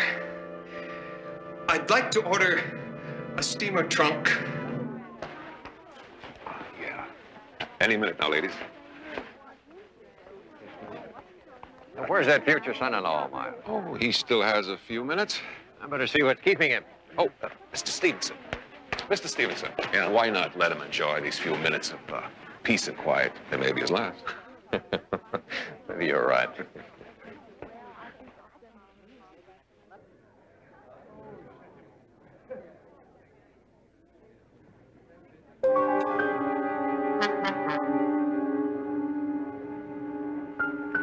That's fine, right here.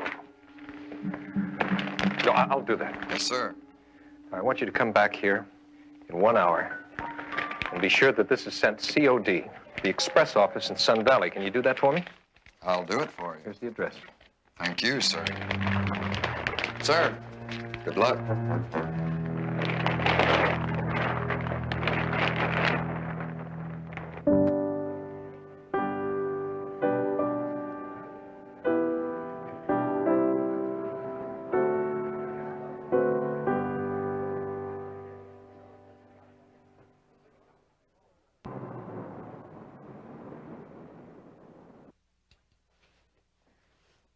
I don't know why I'm so nervous. Well, Miss McLean, perhaps you haven't had many dealings with private investigators.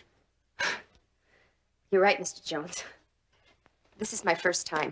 Well, there's your answer. Well, since we've solved that, let's see if we can solve some of your other problems. You say your husband has been missing for 5 months. Yes, he disappeared about 3 weeks after we were married. Did you go to the police? No. Why not? My husband's a lawyer, you see. He practices in Independence, where we live, and... Well, he warned me from the very beginning that his work took him away quite a bit, and that he could be gone for very long periods. Go on, Miss McLean. Well, when I hadn't heard from him for quite a while, I had to go to the bank, and I checked my safety deposit box, and my jewels were missing. How much were your jewels worth?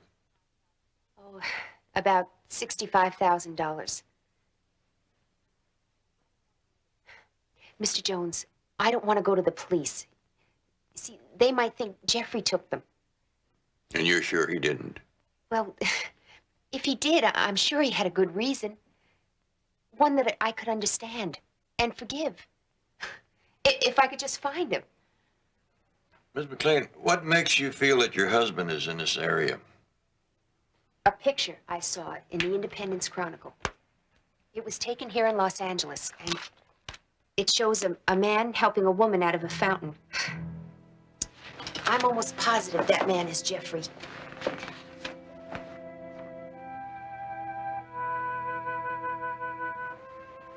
Must have been taken during a heat wave. You're almost positive that this man is your husband. Well, Jeffrey has a mustache and his sideburns are longer. But aside from that... Mr. Jones, will you please help me find him?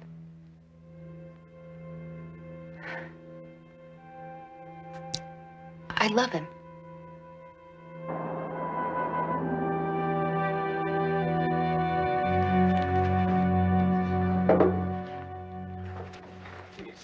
this. Would you look? You like it? Do I like it? It's beautiful. But when did you find the time to do this? Well, those afternoons that you couldn't reach me, I was talking to the decorator. Promised to have it ready by the time we got back from our honeymoon. It's your wedding present. You know something? I don't deserve you. I agree 100%. However, love is blind, and to the victor belongs the spoils. Congratulations, Charles. Thank you. I would have been at the wedding, but I hate to see a grown man cry, especially myself. We missed you. Like a dog misses fleas. No, we did, really, and you're going to have to make it up to us by coming to dinner tonight. All right? Nothing fancy, just a few close friends. Well, if you put it that way, how can I refuse? You can't. Oh, by the way, Charles, I wonder if you take a look at this case history for me. It's one of my female patients, but in some ways it's right up your alley. I am sure you'll find it interesting. Well, yes, I'd be glad to. Thank you. 8 o'clock? Fine. I'll see you tonight. Good. Marshal Chapman's here, Doctor. Oh, just give me a moment, please.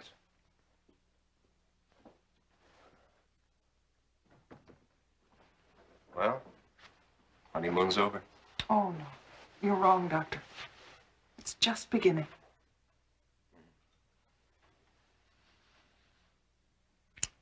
Don't be late.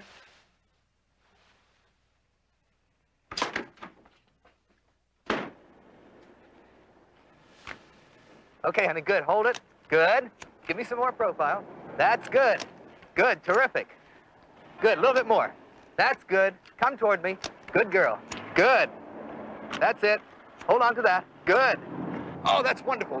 Hold that. Hold that. Work on that. Work on that. That's good. That's fabulous. Okay, honey, let's go. Why don't you get out that schmata, Interesting the way they take all those poses. Hi, Mr. Jones. That's why they're called models. Why they look so angry? Well, this is high fashion. More expensive the outfit, the angrier the model. I guess the way this young lady is smiling, this bikini must cost next to nothing. Oh, is this the photograph you wanted to see me about? Yeah, the paper said you took it. Yeah, that's right. Not bad, huh? Seems she had this impulsive urge to cool off. And you just happened to come by with your camera. Well, okay, it was posed. What about the man? No, that part was impulsive. He just stepped out of the crowd and gave her his hand. Oh, and you know who he was? Never saw him before. Could he have been a friend of the model? It's very possible. They usually have a lot of friends. If I wanted to find her, how would I go about it? Well, you could try Bernice's modeling agency. Just show Bernice the picture. Thanks. It was a perfectly marvelous honeymoon, except for the night that Charles sneaked out on us. Oh, wow. Oh, he said he was going away on business, but I think he just got tired of my company. He was gone for nearly 4 hours. You better explain yourself, Charles. Well, there was some mix-up at the, at the express office about a piece of luggage that I had sent up. And, you know, on the way back to the lodge, I managed to get the car stuck in a snowdrift. I nearly froze to death trying to shovel that thing out. Oh, no wonder she doesn't believe you. Where did you find a shovel, Charles? It was a rental car. There was a shovel in the trunk. Oh. It's the truth, so help me. You believe me, don't you, darling? Oh, yes. Sure. Spare a few minutes, Charles? Yeah, sure. Come on, we'll go in the den. Why don't we toast our lovely hostess? Oh, thank you. Here's to you. Charles, I was hoping you had time to look over that case history I left you. Yes, I did. And I found it very interesting, too. David, would you like a cigar? No, thank you. I've been seeing her for almost 3 years now. And as you saw in the report, she's made excellent progress. Yes, she has. Excellent. And yet, I just can't seem to help her over this terrible fear she has that someone's going to take her child away from her. Now, that's what I wanted to talk to you about. The child? No, the woman. Charles, I know you must be familiar with the work of your friend, Leslie Krebs. Yes, of course.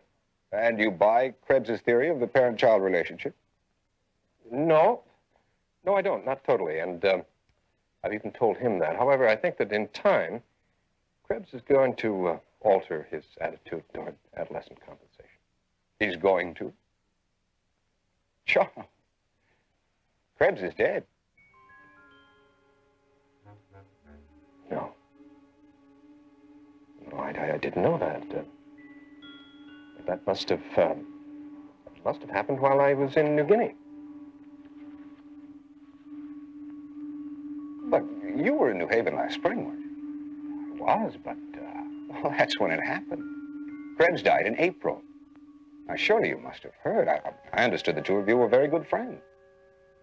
I was out of touch for a few weeks, preparing for my return, but, no, I just can't understand how I missed it. I don't either. Well, it's sad. However, David, I think you and I ought to go back and join the others. One must not ignore a new bride. That's the first law of marital psychology, Doctor.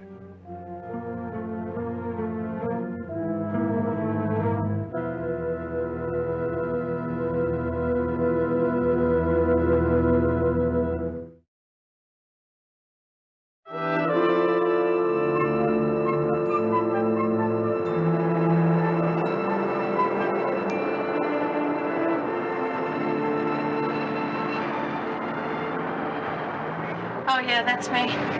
But I really don't like doing that kind of work, you know? I bet you're an actress. How did you know? Did you see me in Feet of Death? I'm afraid I missed that one. Oh, that's too bad. I had a featured part in that one. I played a karate expert. That's why I like to keep in shape. You know, you never know when a good part's gonna come along. Are you in the business? I'm in the private detective business. My name is Barnaby Jones. Oh. Well, what'd you want to see me about? The man in this picture, you a friend of yours? Oh, yeah, Chuck. Sure, I remember him. Chuck. You don't have to remember his last name. Dickens. Chuck Dickens. Chuck Dickens. Well, that would make his Christian name Charles. Charles Dickens? Hey, yeah. That's the same as that famous inventor, isn't it? Charles Dickens was a writer. Screenwriter? Now, I think he had his work done by the time the movies came along, but a couple of his books made it. Oh. I knew he was in show business. What does Chuck do for a living? Well, he was the kind of guy that asked a lot of questions. But he didn't give many answers. It's funny how much he learned about me, but I swear I hardly knew him. Have you seen him lately? No, not after that day at the fountain. We had lunch, and then he took me home, and that was it. To tell you the truth, he did ask to see me again, but I turned him down. Any particular reason? I had a feeling he was conning me, and he was really married, even had children. What makes you say that? Well, on the way back to my place, we stopped at this toy store in Beverly Hills, and he picked up a whole bunch of toys. Now, who else do you buy toys for except for your children? Remember the name of the toy store? No. I mean, who bothers to remember the name of a toy store? Oh, excuse me. I'm expecting a call from my agent. Yeah? Huh? Oh, yeah. Just a minute. It's for you. Sorry. Thanks. Yes? Barnaby, you have no idea the number of legal organizations I've contacted trying to locate Mr. McLean, including the Bar Association and about a dozen attorney referral services. I struck out with every one of them. I believe you, Betty, but I also have the feeling that you've located him. Well, we are what we read, Barnaby. And lawyers read the American Legal Journal, including Jeffrey Allen McLean. I contacted their subscription department. They gave me his address. It's in Phoenix, Arizona. Book me on the first flight out to Phoenix. I'll see you in a few minutes.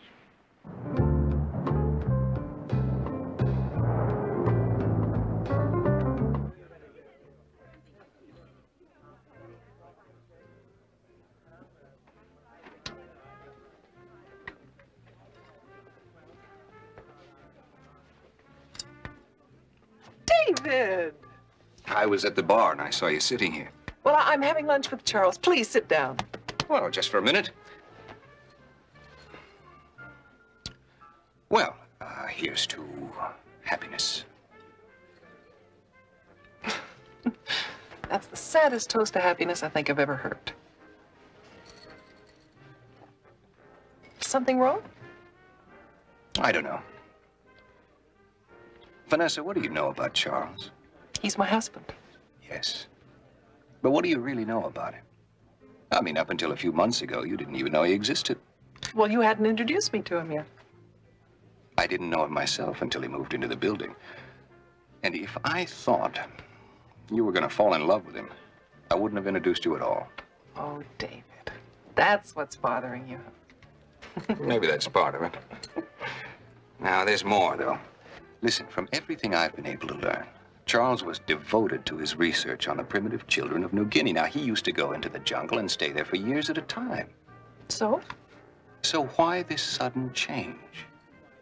From a jungle in New Guinea to a fancy office in Beverly Hills, treating children whose idea of roughing it is camping out in the backyard next to the pool. Now, it doesn't make sense. Maybe I can explain it to you, David. Hi. Hi. I'm sorry I'm late. It's okay. We're having a terrific time here. Oh, say, would you bring me a scotch and soda? Anyone else? No. Okay. Now, to answer your question, David, it's really quite simple. After 10 years of living in the jungles of New Guinea, I thought it was time to go to work. Time to put my theories to the test. You know yourself, research doesn't mean a thing unless it's got some kind of practical application. And I'm here to tell you that a lot of the things that I learned from my so-called primitive children have proved invaluable with my more civilized patients. As for the fancy office, well, after spending all those years in a thatch hut, I thought I'd like to see how the other half was living. I should have known better than to ask. Touché. And enjoy your lunch.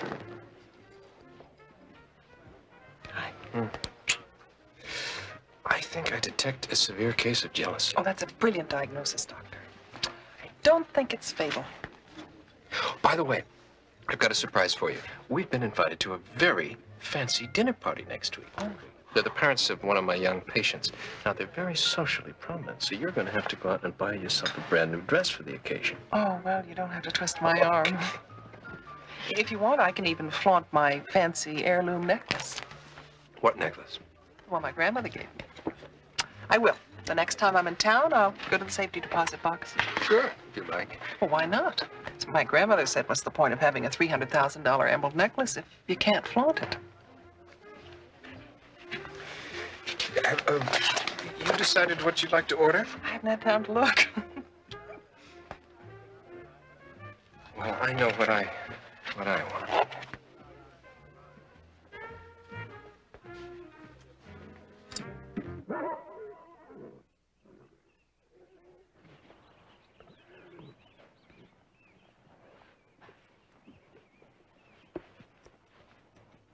Excuse me, but I'm looking for a Mr. McLean. Lady up the house said I'd find him down there at the stable.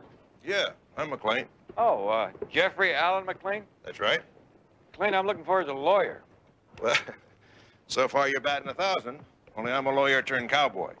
I haven't practiced in several years, and my ulcers haven't missed a single day of it. Come on. You practice in Independence, wasn't it? Yeah, about 100 miles from there. A little place called Eastfield. What's this all about, anyway? My name is Barnaby Jones. I'm a private investigator. I was hired to locate a man named Jeffrey Allen McLean. Yeah? But you're not the right one. What do you mean, just a coincidence? Whole barrel full of them. Thank you. You familiar with the man in this picture? Well, I'm not sure. There's something about this guy, though. And there was a guy. Now, but this other fellow had a mustache, and he had longer sideburns. About a year ago, a guy approached me. He wanted me to buy, some oil stock. His name was Fillmore, and I remember this guy, because the stock looked pretty good, you know, but there was just something about him that, I don't know, just didn't. What particular way? Well, I don't know, just a feeling I had about the guy. He was just too friendly. You know what I mean by that? He was very curious about my background, about my personal life. You know, he just asked a lot of questions. Kind of like you there, Mr. Jones. That's all in a day's work. What kind of questions did he ask you? Like some water? No, thanks. For the most part, he wanted to know about my law practice. Where did I practice? He wanted to know when I practiced, if I still had any associations back there, that sort of thing. That's very interesting, because about a year ago, a man of the same description started a law practice in Independence under the name of Jeffrey Allen McLean. Is that right? Well, that explains that. Explains what? You want to hear something funny? A few nights after I turned this guy down, somebody broke into my den one night. They take anything? Yeah. They stole a gold pen and pencil set, and I had a pistol on the wall, a little antique pistol. They got that. But they got a couple of things that I couldn't understand why anybody would even be interested in them. Your law school diploma. That's exactly right. That and a certificate to practice law in the state of Missouri. You know, I can't tell you how much Jim has improved since he's been coming to see you, Doctor.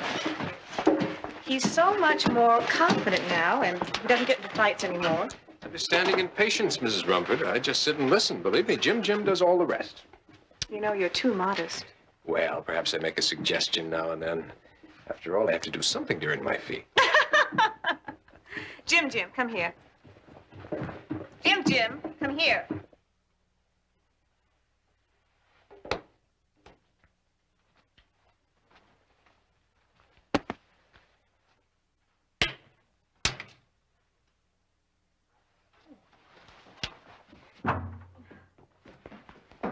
Well, goodbye.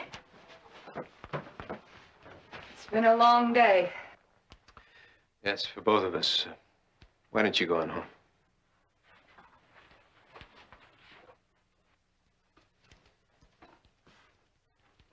I'll just put this back on your desk. What is it? Your diploma.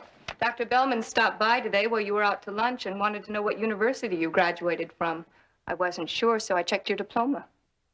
Did he say what he wanted to know for? No, but I didn't think you'd mind. Oh, of course not. See you tomorrow. Good night.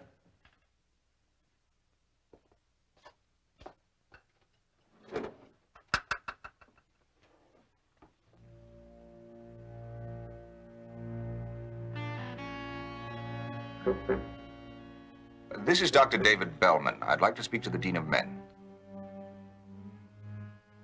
Yes, I'll wait.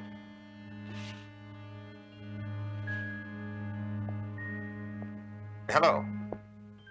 Oh, he's not. Well, do you know what time he will be there? I see. Well, I wanted to talk to him about a past student of his there, Dr. Charles Kohlmeyer. Yes. Yes, I see. All right. I'll call back in the morning then.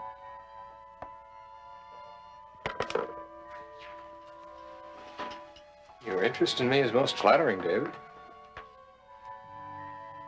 I'm just a little curious. Curious? About what? Whether you're for real or not. I'm for real. But you're not Charles Kohlmeyer. That much I'm sure of. What's in a name? Who are you? Anything that benefits me to be. Engineer, stockbroker, lawyer, child psychologist. But I keep forgetting, David, you wouldn't understand that, would you? Because you've spent your whole life becoming one thing. I believe it's called dedication. I have my dedication too, David. Only it's the good life. Having the best of everything. Leaving the leftovers to people like you. How long did you think you could get away with this? Long enough to get what I wanted. And then move on to greener fields. Move on. You know, in the course of my travels, I met the real Charles Kohlmeyer. Was he, doll? All he could talk about was going back to his beloved jungles. He even told me when he was leaving and when he was going to be back. And I thought, well, since he isn't going to be using civilization for 2 years, why not use it for him? You're a very sick man. Wrong! I just listened to a different drummer. And David, I can't let you change any of that for me.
Operator? Help! My name is Dr. David Bellman. There's been an accident. I drove my car off the road. Nichols Road. Nichols near a Sunrise Crest. Get me an ambulance. Please. Hurry. Please. Hello? Hello, this is the operator. Hello? Hello? Hello? Operator, this is the operator.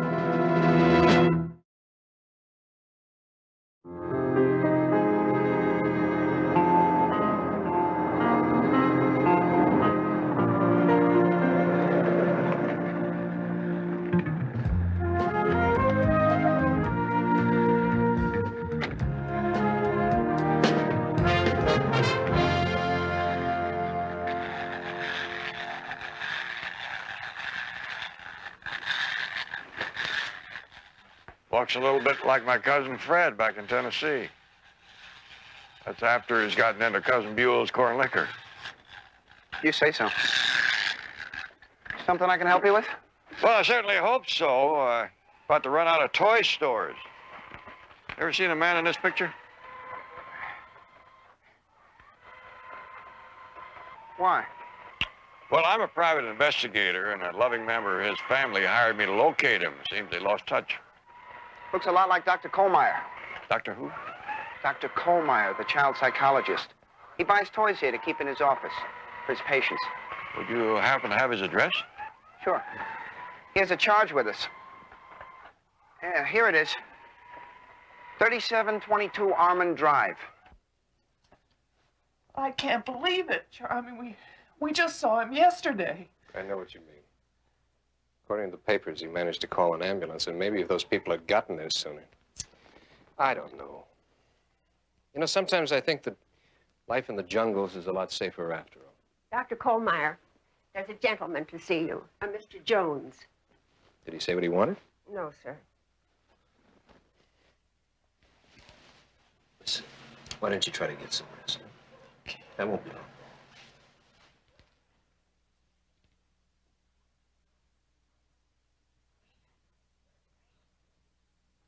Dr. Kohlmeyer, I'm Barnaby Jones. I feel kind of like the football player that ran 80 yards for a touchdown in the wrong direction. What is it you want? Well, I'm a private investigator, and I was hired to find a missing husband. I see. Well, what has that got to do with me? Well, my client saw this picture in the paper, and she thought, well, that is you in the picture, isn't it? Yes, but... But you're not my client's husband. That's what I mean when I speak of running the wrong way. My client's husband's name is Jeffrey McLean. He's a lawyer from Independence. Then why are you here talking to me? Well, mostly to satisfy my client. You see, she's almost positive that the man in the picture and her husband are one and the same. Well, I can assure you, Mr. Jones, she's very mistaken. Well, that's what I tell her. But were you ever in Independence, Doctor? No, I'm afraid not. And I'm certainly not a lawyer. I'm a child psychologist. And before moving to Los Angeles, I spent most of my time on the East Coast and in New Guinea. However, if you'd like some proof of that. Oh, no, that wouldn't be necessary. Well, then, if you have no other questions, Mr. Jones, I'm really very busy today. Well, thank you. I understand. And I'm sorry I've taken up so much of your time. We all have our jobs to do.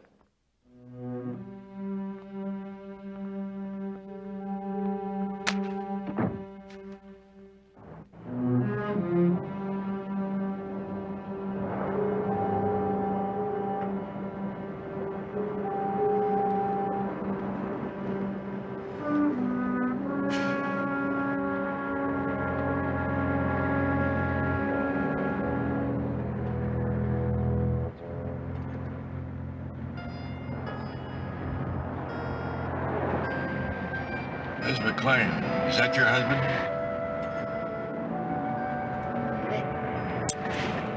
It looks like him. I'm not sure. If I could just get a closer look. You feel up to going inside?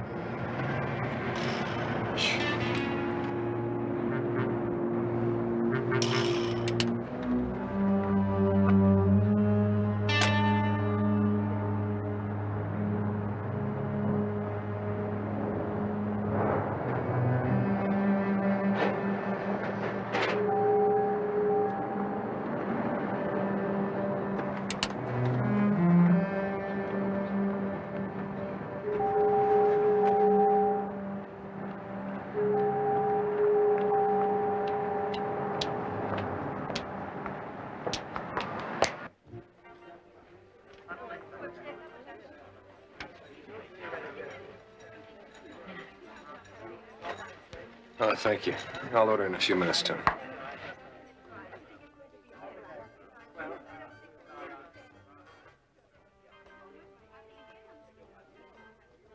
Jeffrey?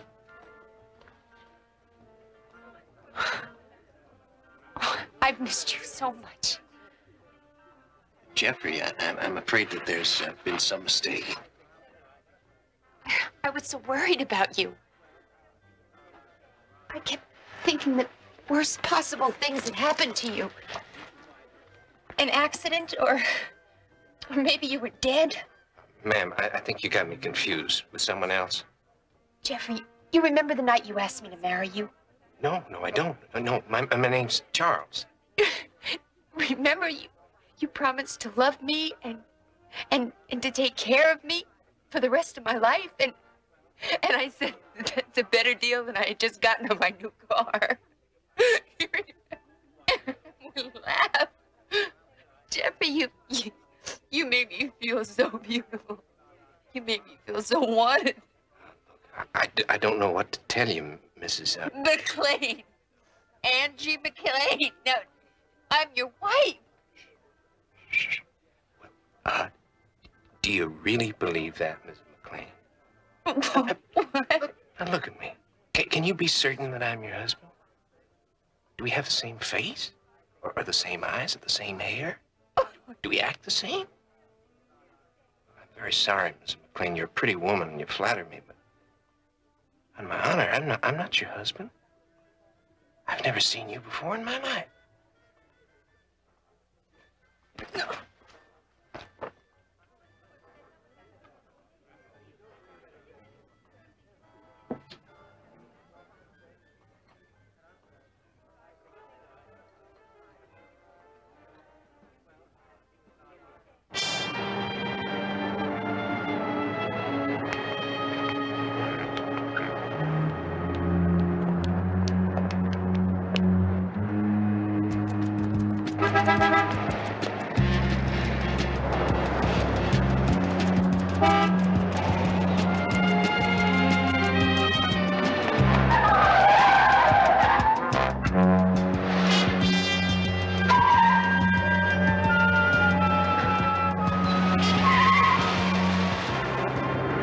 It's all right. Was that your husband in the restaurant?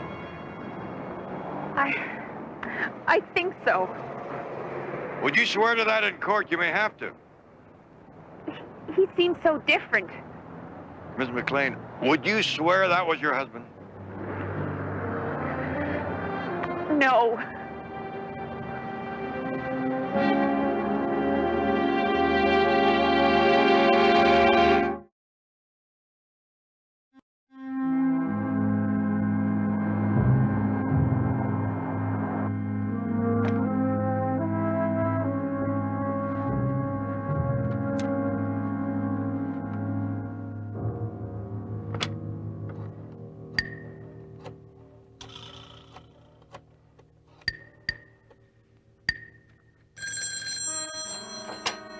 Hello? Vanessa, where have you been? I've been calling all over. Well, I've been shopping. I just got home. Is something wrong? Well, something's come up. I have to go to New York this afternoon. Oh, why? Well, there's a convention of psychologists there. I wasn't going to go, but one of the speakers became ill, and they asked me to take his place. I don't know. I suppose it's quite an honor. Well, how long will you be gone? The convention lasts a week, but Vanessa, I'd like you to come with me. You've talked me into it. Good. We'll probably be going some very nice places. You want to take along your best things? I was just on my way to pick up my necklace. Good. I tell you what, I have some work to do here. So why don't you pack our suitcases? I'll meet you at the airport and you can pick up the necklace on the way. All right, what time shall I meet you? The plane leaves at 4, Global International. I'll be there. I love you. Love you too.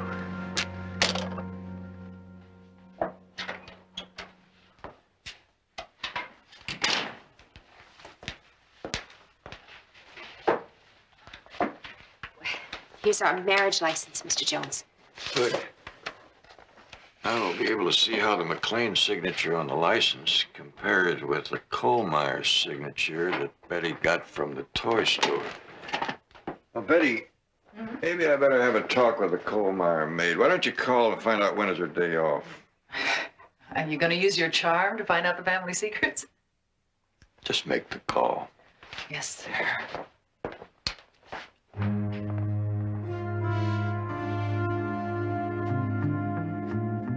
He was obviously trying to disguise his handwriting. But there are similarities in these two E's. Same height, same slant. That proves he's my husband.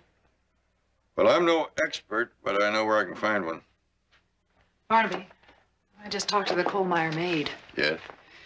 Well, according to her, Charles Kohlmeyer is scheduled to leave for New York on a 4 o'clock plane. What about his wife?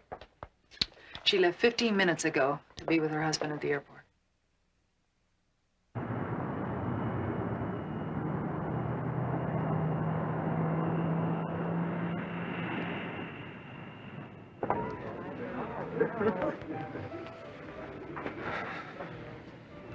What's that boarding call? We have plenty of time. Besides, it's kind of nice to rest after running around like crazy all day. Did you get that from your safety deposit box? Do you think I'd forget it? You want to see it?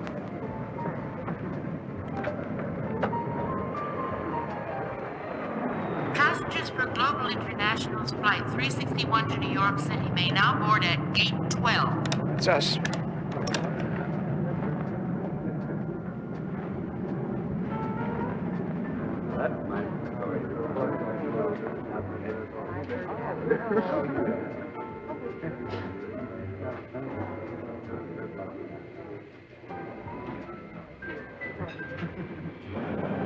Mrs. Charles Kohlmeyer, please come to the white courtesy cone. Mrs. Charles Kohlmeyer. Let's pretend we didn't hear it. But we have time. It may be important. Vanessa.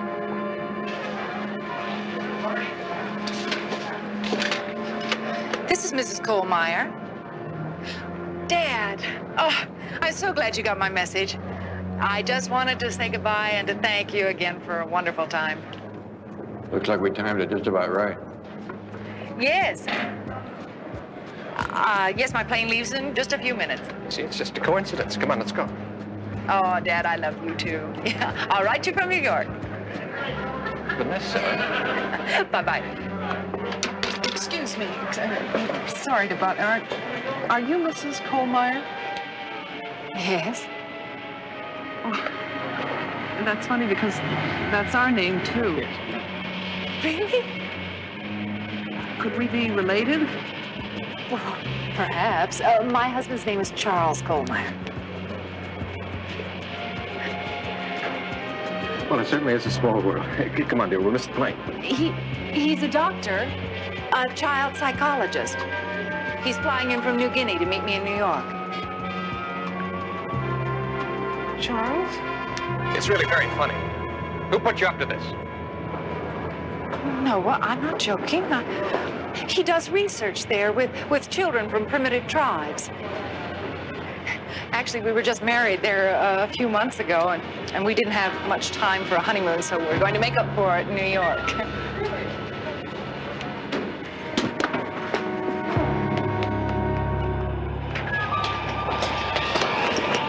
It's all over.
Oh, Mr. Jones. Hi. Hi. Betty told me I'd find you here. Yes. Well, we thought we'd get together and talk. We seem to have so much in common. Mr. Jones, did you learn anything about her? Yeah, quite a bit. His real name is Stanley Ricklin. He spent some time in prison about 7 years ago. While he was there, he worked as an orderly in the psychiatric ward and also spent a great deal of time reading books. Books on psychology and law. Were there others? Yeah, I'm afraid so. The woman from Portland, her maiden name was Lisa Howard.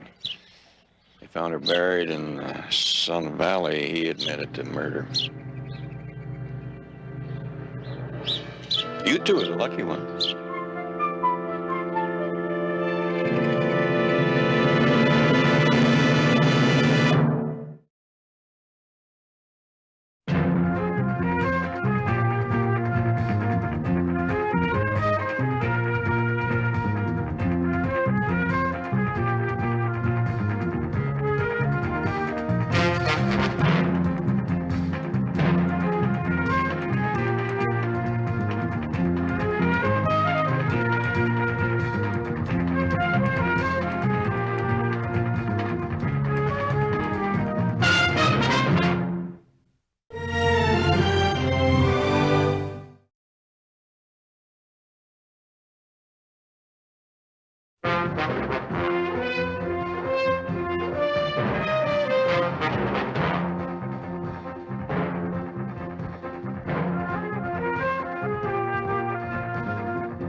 Barnaby Jones, starring Buddy Ebsen.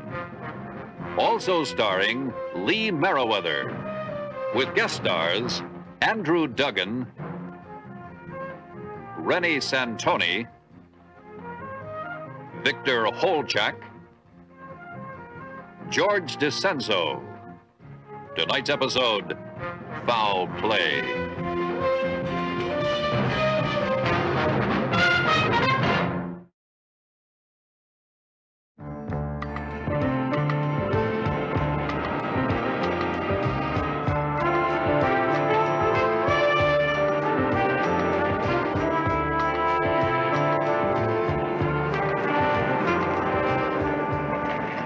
A friend of mine behind me. Let him come through.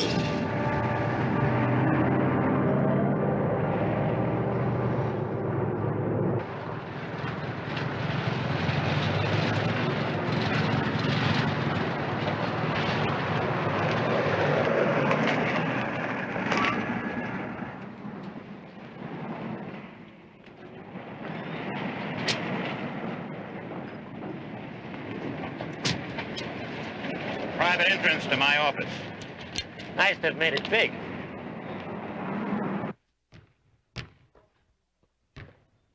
Tony? They still working out?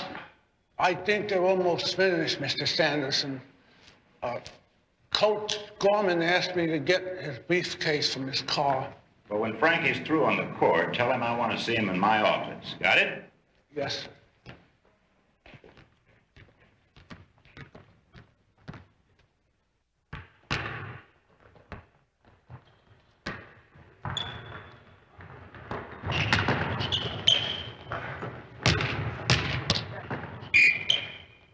Hold it! Are we passing out gifts, Hutchison? Mills, you married to that corner? Come on, move it! Move it out!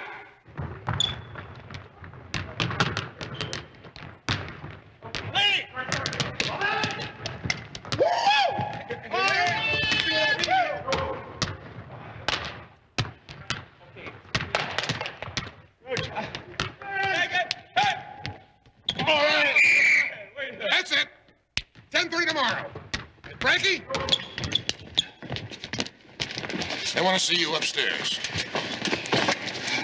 Big Bill wants to see you, Frankie. Maybe it's important. Thanks, Tony.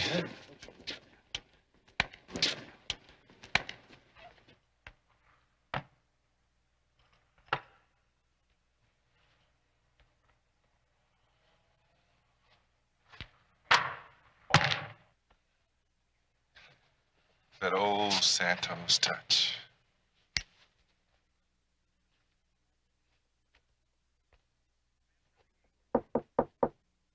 Come in, Frankie. Mr. Sanderson? Close the door.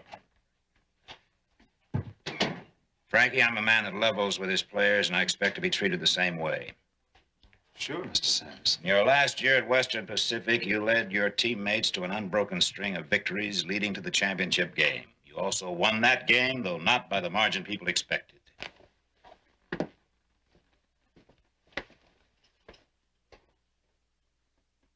Did you deliberately shave points? Did you, Frankie? Did you try just a little bit less in that fourth quarter? Mr. Sanderson, I won't use such information against you, but I have to have the truth. My sister, she practically put me through school, Mr. Sanderson. And when Alan, it's my brother-in-law, Alan Bailey, made this really stupid bet, I bailed him out, sir. We won the game by a few points less, and it saved him. Sir, my sister... I don't want to hear any more. As far as I'm concerned, the subject is closed, never to be opened again. I swear I don't to you, want to Mr. hear. You keep your mind on the playoffs and nothing else. Now go on.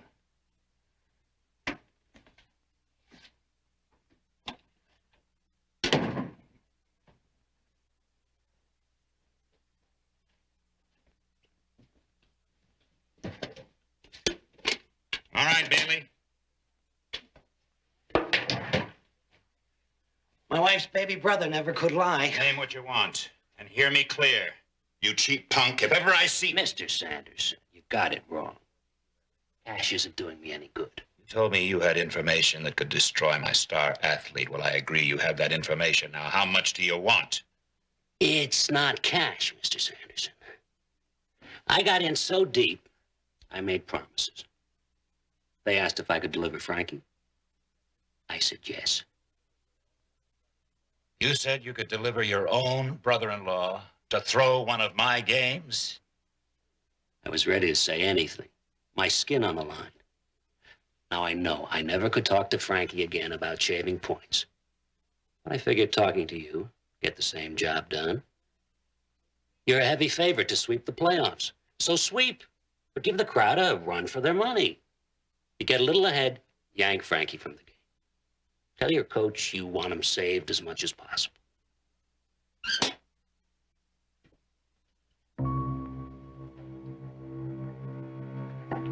Get out of here. A phone call from me to the commissioner. And Frankie'd be suspended. Out of the playoffs. What about your franchise? What about it? Well, all I have to do is say I reported a player's past misconduct to you. You're keeping it quiet. You lose your franchise.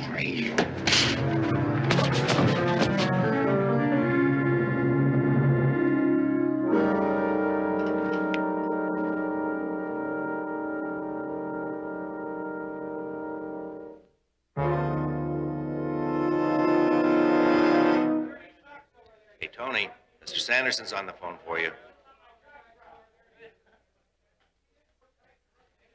Hello, Mr. Sanderson. Tony, when you get through in the locker room, go out and grab a bite, and then come back here at, well, make it 8 o'clock. I need a hand with something. Well, I could come over there now, Mr. I don't need you now. You go have your dinner and be back here exactly at 8 o'clock.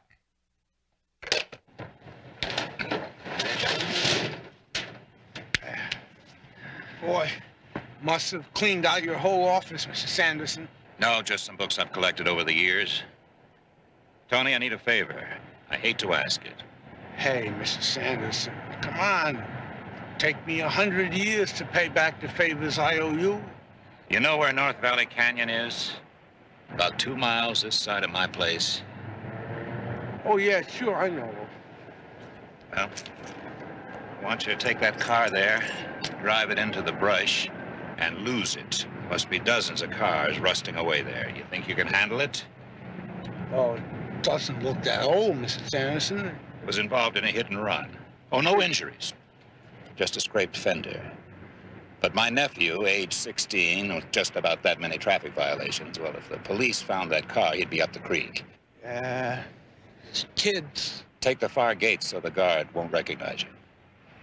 And wipe all the fingerprints off after you've ditched it. And get rid of the plates. Yes, sir.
Police asked if Alan ever disappeared from home before, and I had to admit he did. Those times he took off for Las Vegas? He'd be gone for days at a time, but he would always call me. Now, it's 3 days in those phone calls for him. Any name given with the code? None. And last night, I'm positive that that car driving past this house was watching. Oh, my. You're not doing well at all, are you? You know, you remind me of a teacher I once had. She had a theory that if you took two identical plants and you fed them and watered them both the same, and you whispered sweet nothings to one of them, it would do better than the other one. Oh, I also believe in plants being living, feeling things. Don't you, Mr. Jones? Well, I'm kind of afraid to. If I did that, I could never walk on the grass again. Hi, sis. Gosh, you know, every time I see you, these plants look better. Frankie, I'm Barnaby Jones. Jones? I hope you don't mind the Frankie, but it feels kind of natural after following your career for so long. Well, I'm always flattered when somebody uses my first name, Mr. Jones. Mr. Jones is the private investigator I told you about, Frankie. Oh, Alan's gonna turn up, sis. He always turns up.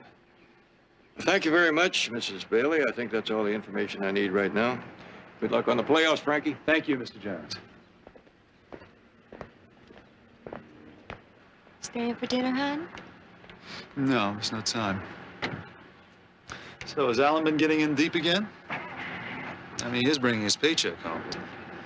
Let's just say I've been managing to pay the bills. Well, I got some things I gotta do. As soon as the playoffs are over, we'll spend some more time together. Okay? Okay, you take care.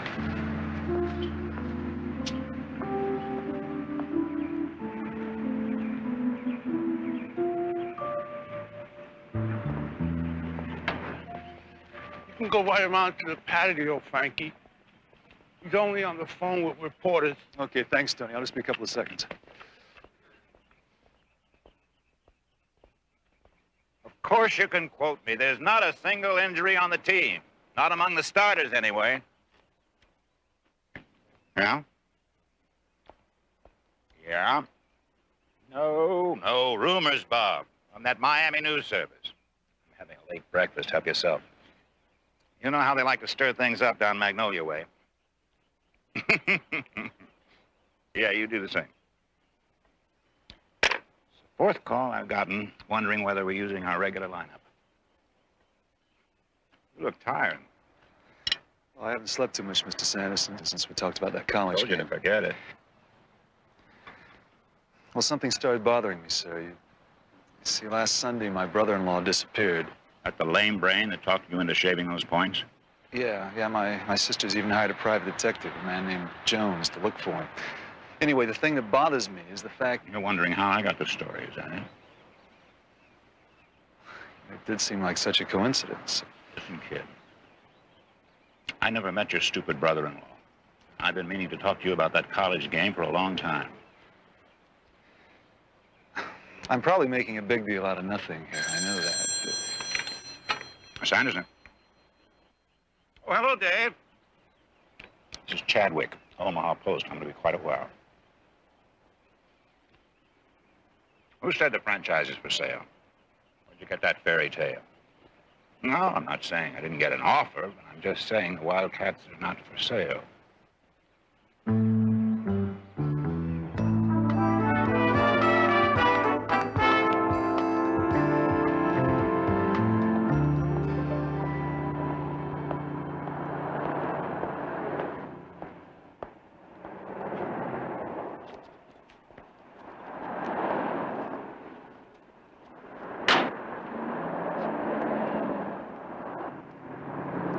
Leon, last I heard of you were tending bar and you got a rap for selling to minors. Doing any better? Listen, Mr. Jones, don't remind me of that ripoff. How can you tell age today? He's 6'2", she's wearing a D cup. Your stories always touch me, Leon. Lot manager says last Sunday at 4 o'clock was the last time he saw anything of Alan Bailey. He's lucky to have seen him on Sunday. What with Bailey picking up a paycheck on Saturday. The ponies aren't running locally. He's probably up in Las Vegas sweating over some crap table. Some people are looking for him. Las Vegas isn't exactly a town that affords any privacy. Any information on Bailey will be appreciated. Not enough? Figured maybe I'd earn it now. You, see that convertible sitting at the curb? Look, but don't let him see you. It's one of Cy Landau's boys. Stopped in here Monday looking for Alan Bailey. He's been warming that curb ever since. Cy Landau. Why is a big-time gambler looking for Penny Ante Alan Bailey? Bailey's maybe tin horn, but he is the brother-in-law of the Wildcat star player. You know, I don't know. Maybe it means nothing, but I figure that earns me the 20.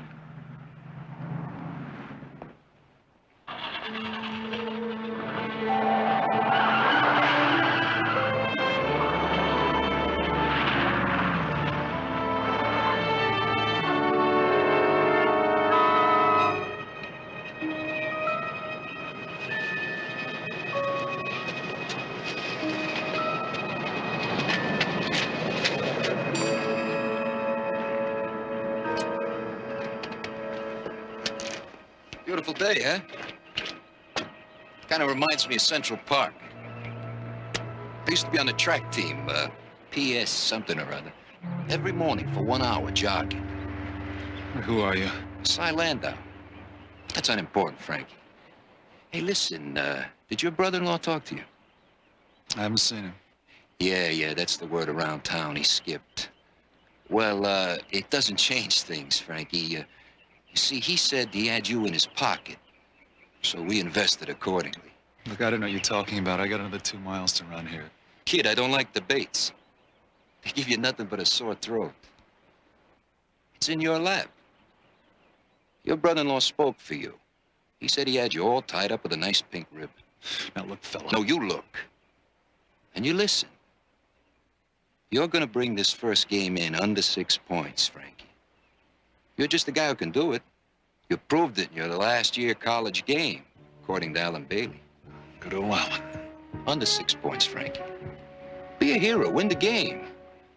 But over 6, break a leg, kid. That's an old show business expression. It means good luck.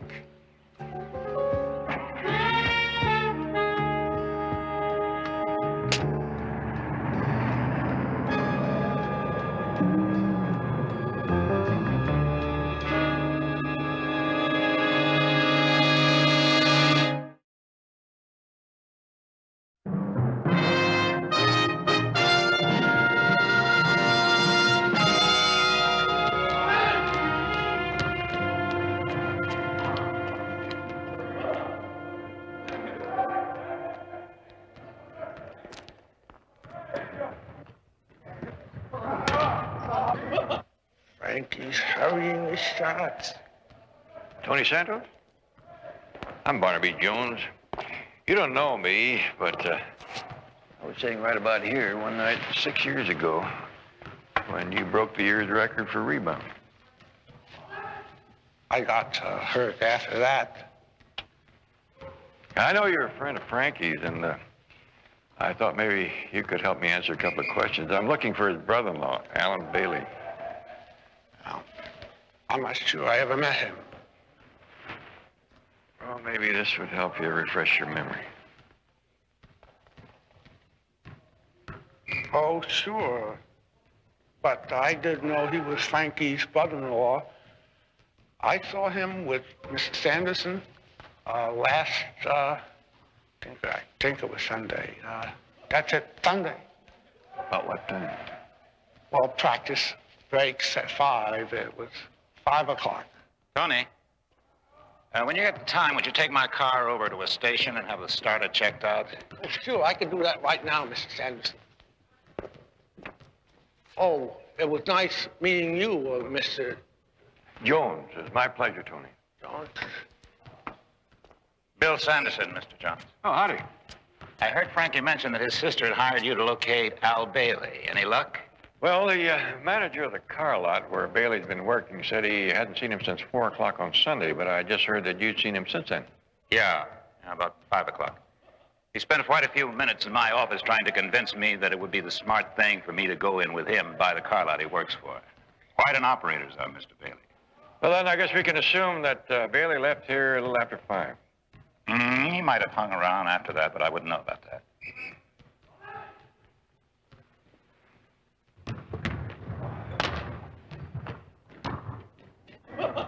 Like Frankie's having an off day. It happens. Anything else I can do for you? No, not a thing. Good luck on the playoffs. Thank you.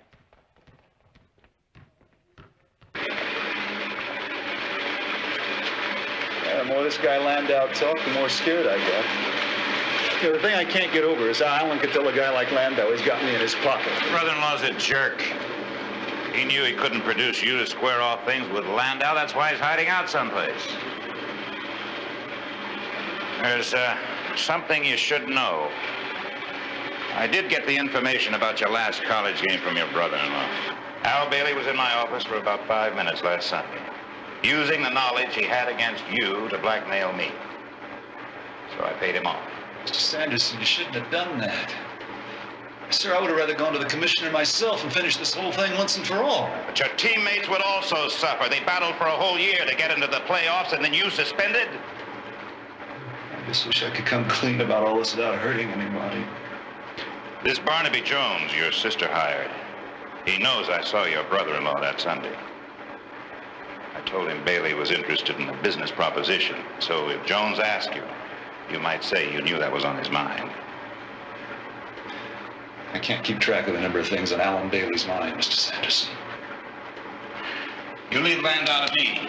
He's bluffing. He wouldn't dare manhandle an athlete in the public eye.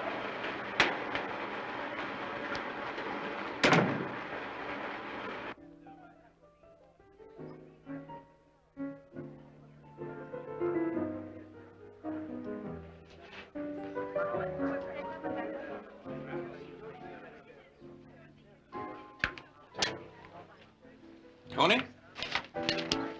Oh, Mr. Jones. Mind if I join you? No, sit down. Hey, it's a nice place. Bet they got a picture of you somewhere on the wall. Well, it's right over the bar. They put it up my rookie year. Tony, the mystery deepens, as they say, about the disappearance of Alan Bailey. Seems he left the stadium about 8 o'clock Sunday night. That's according to the guard who was on duty who saw his car leave then. That's 3 hours after he left Mr. Sanderson's office, and I was just wondering whether you might not have seen him somewhere around the stadium, walking, talking to somebody during that time? No, I don't remember. What time do you leave the stadium? It was after 8 o'clock. I remember because I had to help Mr. Sanderson move his locker. His locker? Yes, it was full of books and things. He gave the locker to me. I have a room by the garage at his house. You know, I just can't understand why nobody would have seen Bailey during that 3 hours around the stadium. Well, maybe he wasn't in the stadium. Or maybe he just left his car while he was having dinner. I do that sometimes. I go out to Walkgate, have dinner, come back for my car. Because that way it saves time trying to find parking space over here. You know what, Tony, I never thought of that. Well, don't tell too many people. I just wish I could come up with as good an explanation of why he abandoned his car in North Valley Canyon. North Valley Canyon? Yeah, I just came from there. The police found it this afternoon. They were going over it for fingerprints. The police aren't sure it was Alan Bailey's car, though, right? Oh, yeah, they're pretty sure of that, all right. It's the same car he's been driving off that car lot where he works. A yellow Mustang.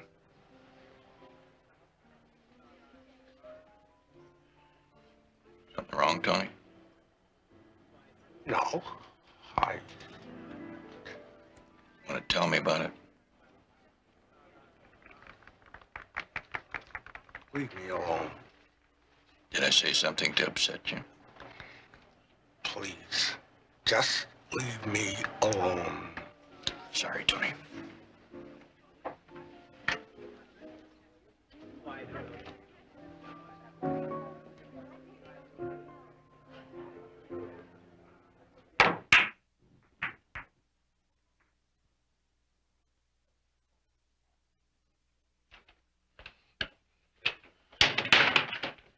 You said it was your nephew's car. Mr. Jones said It was Alan Bailey's car. What else did Mr. Jones say? Just, it was Bailey's car. They found it in North Valley Canyon. Is that right? The locker, Mr. Sanderson. I keep thinking how heavy it was when we moved it from your office. Of course, it was heavy. It was full of books. Well, when I got back from the canyon that night, I found it by my door. There was just a few books in it. I told you you could have the locker and the books. Are you puzzled? Well, I mean, carrying it from your office, it was heavier than just a few books could. Of course it was. That's because I removed most of the books to my library, and the books that were left were yours. Now, come on, relax, be comfortable, have your drink, sit down. Did you tell Jones about driving the sports car into the canyon? No. I got so upset. All sorts of things going through my mind. Me hiding Bailey's car and everybody looking for him. I know, Tony. It's confusing, and you just have to trust me. Was there anything else that was said between you and Mr. Jones? That was all. Except they were looking for fingerprints in the car. You wiped off everything that you touched, just as we discussed. Maybe. What does maybe mean? I don't remember. Maybe I forgot. Blockhead! I'm sorry, Mr. Sanderson. I'm sorry too, Tony. You've been so good to me, Mr. Sanderson. I hate to make you mad at me. I'm not mad at you, Tony. Just wish there was a way out. A way out? I want you to think very carefully. Is there any possibility that you did wipe the fingerprints from the car? The more I think of it, the more I know I forgot.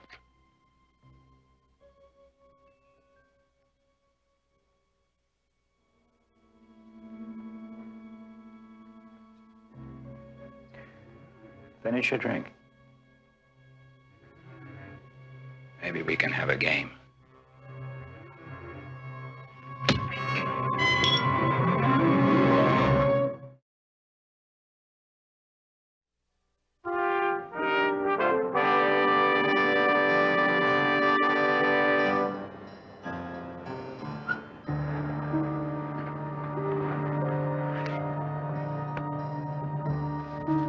Well, his wallet's gone, wristwatch, not a penny in his pocket. They even took his shoes. Why would Tony Santos be walking around in this part of town? I don't buy that mugging theory, Lieutenant. Give me something better. I've got to think better. You found Tony's fingerprints on Bailey's car. That means he drove it into the canyon brush. Why? That's what I'm gonna try to find out.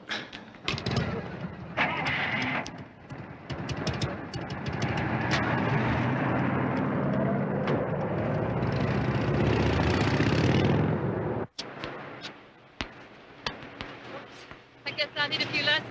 Just a matter of keeping your eye on the ball. Watch your forehand. Mr. Sanderson? I wonder if you'd mind if we had a little talk? Brian, why don't you go up to the house and make yourself a cold drink, and I'll be with you. Make one for me. The usual? Yeah. Okay.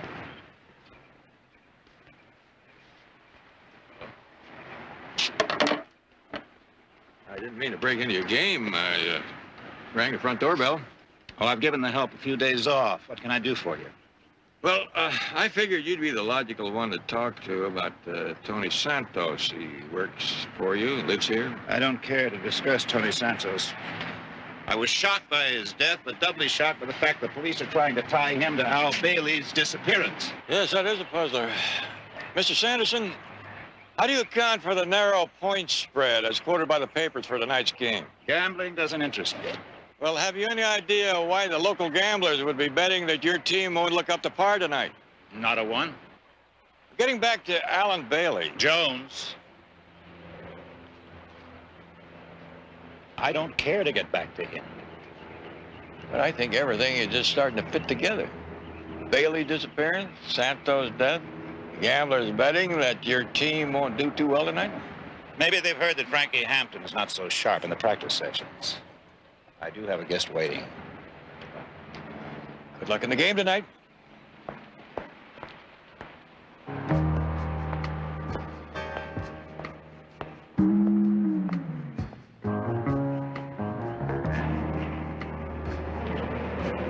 Call it 7 by game time.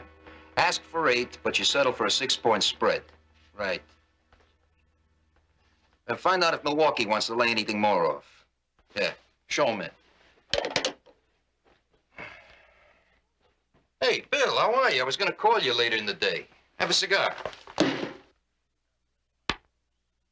you got to any of my players? I didn't think any of them could be bought.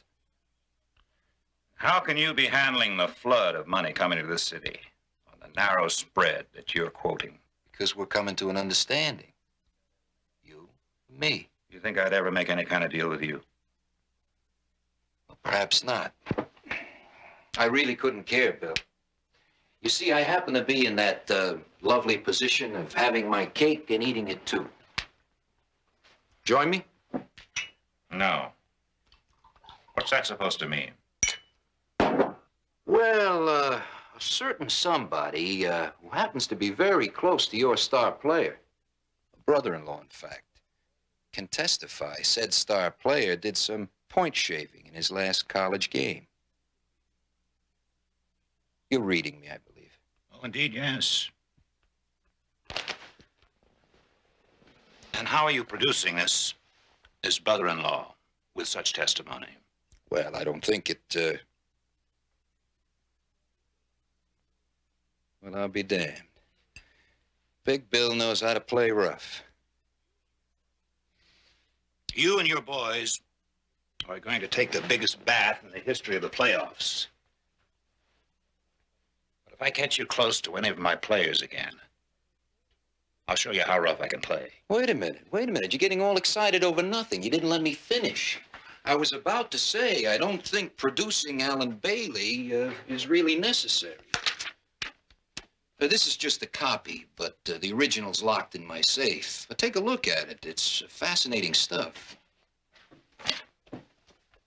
Complete sworn statement from Alan Bailey on the points shaved by Frankie Hampton in that college game. We encouraged Bailey to come up with some collateral on his IOUs, so to speak. Hampton can deny it. I can have that report in the commissioner's hands by 2 o'clock this afternoon, and I'll make you a friendly wager. Frankie Hampton will be the first to admit his guilt and gladly take the suspension. What do you want? How much is your franchise worth, Bill? $8, $9 million? I happen to know most of that's on credit. And I think some of your backers might call their notes if they felt the franchise was slipping in value. I said, what do you want? Frankie's the key. Now, you find ways to make him ineffectual tonight. Everybody knows you call the game plan. That coach of yours is a figurehead. So you tell him to press so he builds up the fouls. I mean, I could think of a dozen ways to shave that game tonight.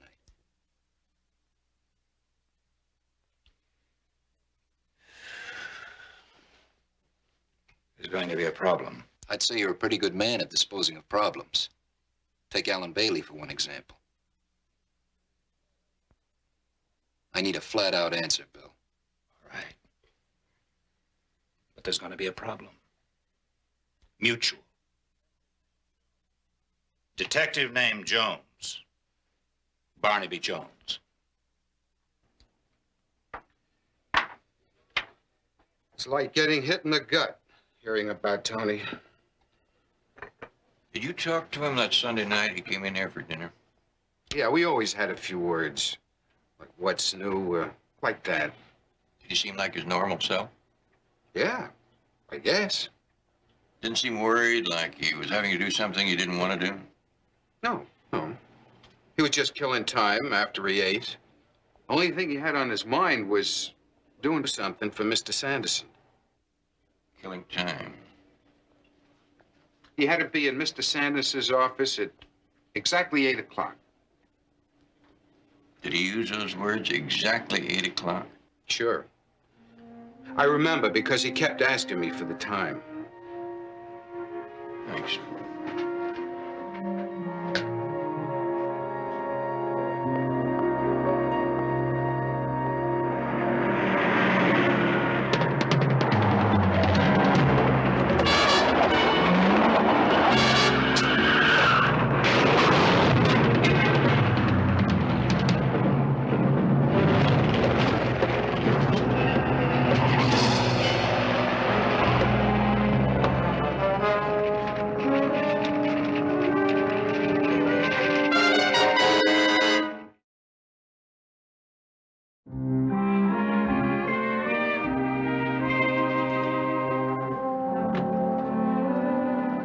I'm sure you'll find all his things stored in the garage.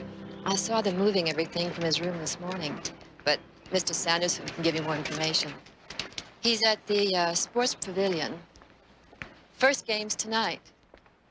I know where Mr. Sanderson is.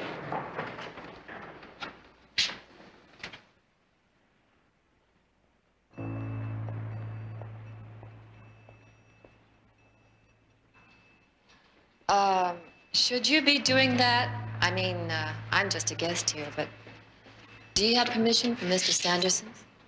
No, I don't have permission. There's some people who might say I shouldn't be doing it. Then, why are you doing it? Let's just say I lost something. What'd you lose? My temper.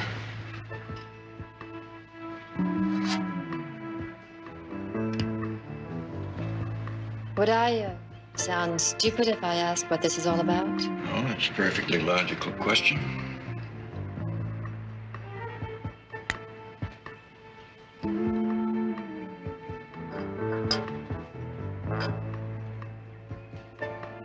What's that? That? My many years in this business, I got a hunch it's something that belonged to the man I was looking for. It's called blood.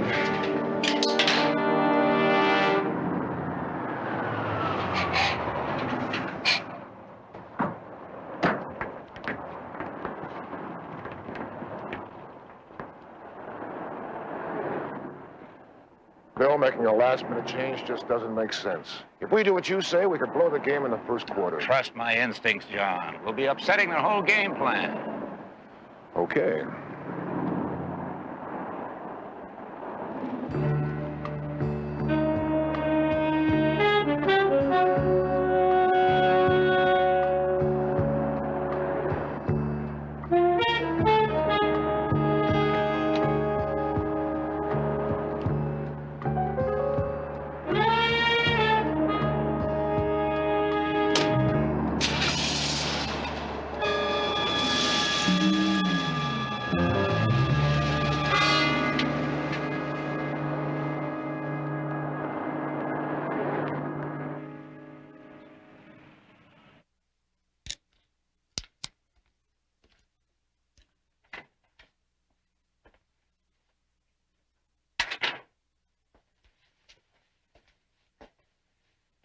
Strange. Well, that sounds good for openers. I just took a sample of cement dust from that cement mixer in front of the arena. Doesn't look a thing like the sample I took out of the equipment locker. Well, does that throw out your theory that Bill Sanderson is involved? No. It just bolsters my theory that nothing comes easy in this business. What does Miss Bailey have to say? Well, she hasn't received any more phone calls asking about her husband. I think she's expecting the worst. Got every right to. You going to the game? She asked me to go with her. Frankie always sends her 2 tickets. What about you? Well, I think I'll pay a call on Mr. Sanderson in that fancy office of his. Seems like a nice place to see the game, and I might run into some interesting conversation. Weldman's got a step on Hampton, and he lays it in. Looks like the Wildcats are in for a tough night, the way Weldman's taking Hampton apart. Wildcats ball, inbound to Mills. Garbage goes to Sloan. He fires from 20. It's good, 2 for the Wildcats. All right. Now it's Lancer's ball. Inbound to Weldon. Coming up across the 10-second line. Ball stolen by Hampton. Oh, Jones, come on in. Not intruding? Oh, not at all. It's nice to have company during the game. Sit down. Let's see who's charged with the foul. It's Hampton. That's 2 fouls already on Hampton. All right, Weldman at the line, shooting 1. And he makes it. Wildcats down by 7. We don't need the sound. We can see the close floor action on the set. I see you're partial to wearing cowboy boots. Yeah, I find them more comfortable than shoes. Also, one has a sense of standing on one's own 2 feet. Never thought of boots in exactly that way before. Very fine leather. Have any special way of cleaning them? Brush and polish. Let's skip the trivia, Jones, and level. The police suspect Tony of performing foul play on one Al Bailey, but I think you suspect me. You mind telling me why? It was nice to get right to the point. I have a theory, has a few rough edges, but... Well, maybe I can help you roughen it up a bit more.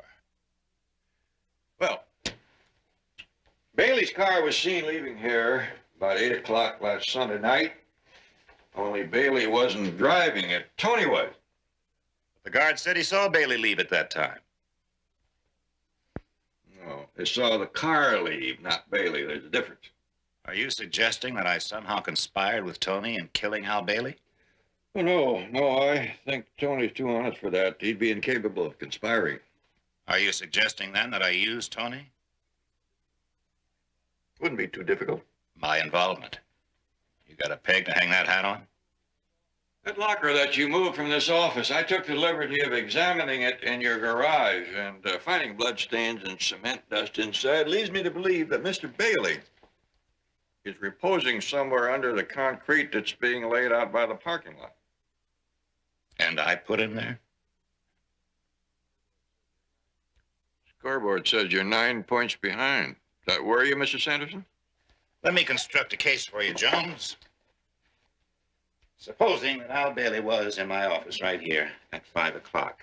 We had an argument, and in a fit of passion, I killed him. Although I'm hard put to explain what kind of passion Al Bailey could arouse in me, but I killed him. Now, the first thing is to get rid of the body. That's a stickler, but...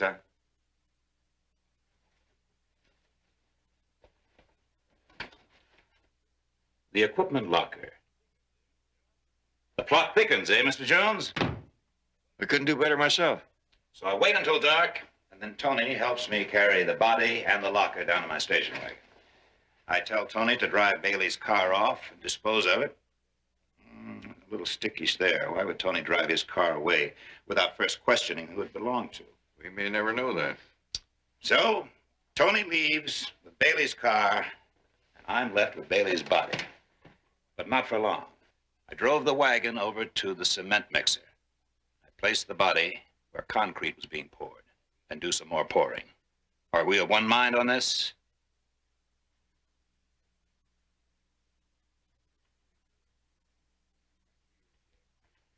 Frankie is loosening up. Your team's only 2 points behind now.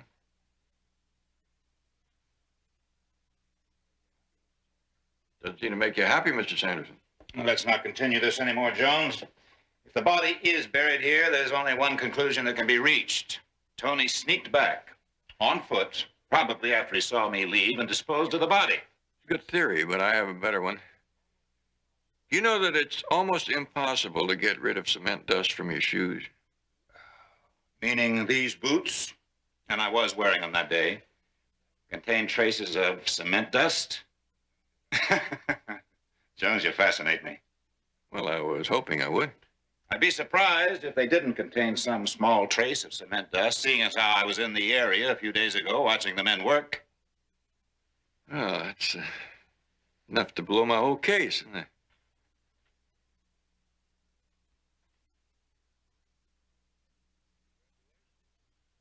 Congratulations, Mr. Sanderson. Your team has just tied the score. Jones, why don't you watch the rest of the game downstairs?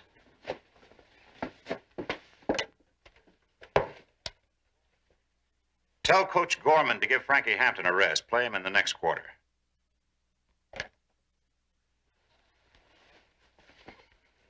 Anything else I can do for you? There's just one thing. I spent an hour over at the National Cement Lab, and the chemist over there tells me that the odds against 2 bags of cement having identical contents are astronomical. Jones, you really make a living doing this? The way the chemist explained it to me, bags of cement are like fingerprints. 1 million hands all looking alike doing the same job, but each fingerprint is just a little bit different. Jones, you are boring me. If a police lab matched chemically the bits of cement in those boots with the cement that's cradling Bailey out by the parking lot, that would prove that you were there last Sunday night working with that cement. Am I still boring you, Mr. Sanders? It may well be that you are walking around on the one piece of evidence that would convict you of the murder.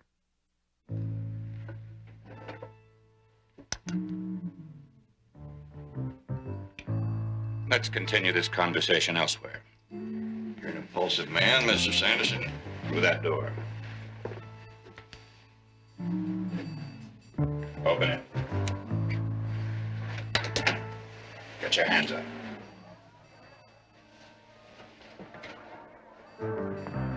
You know, you're shooting with dice belonging to the house, Sanderson. Do I have a choice? Nope.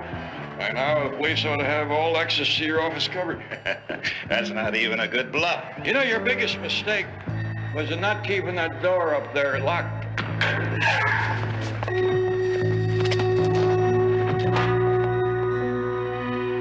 Hold it!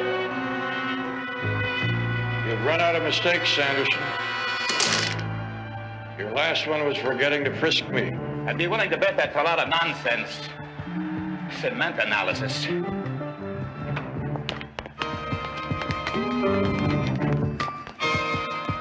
It's surprising how often you've been wrong. Come on.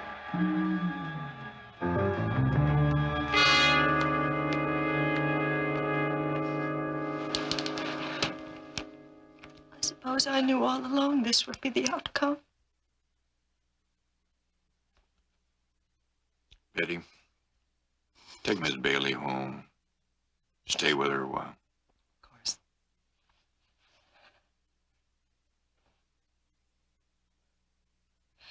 I'm glad it's out in the open now, sis. I've asked to talk to the commissioner, and I'll just take what counts. It's gonna be okay.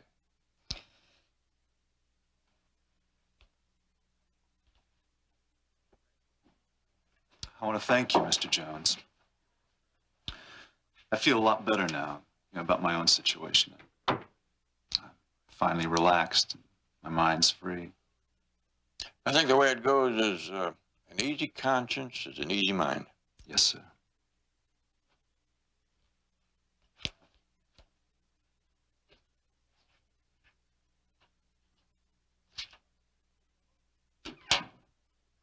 Who's that by?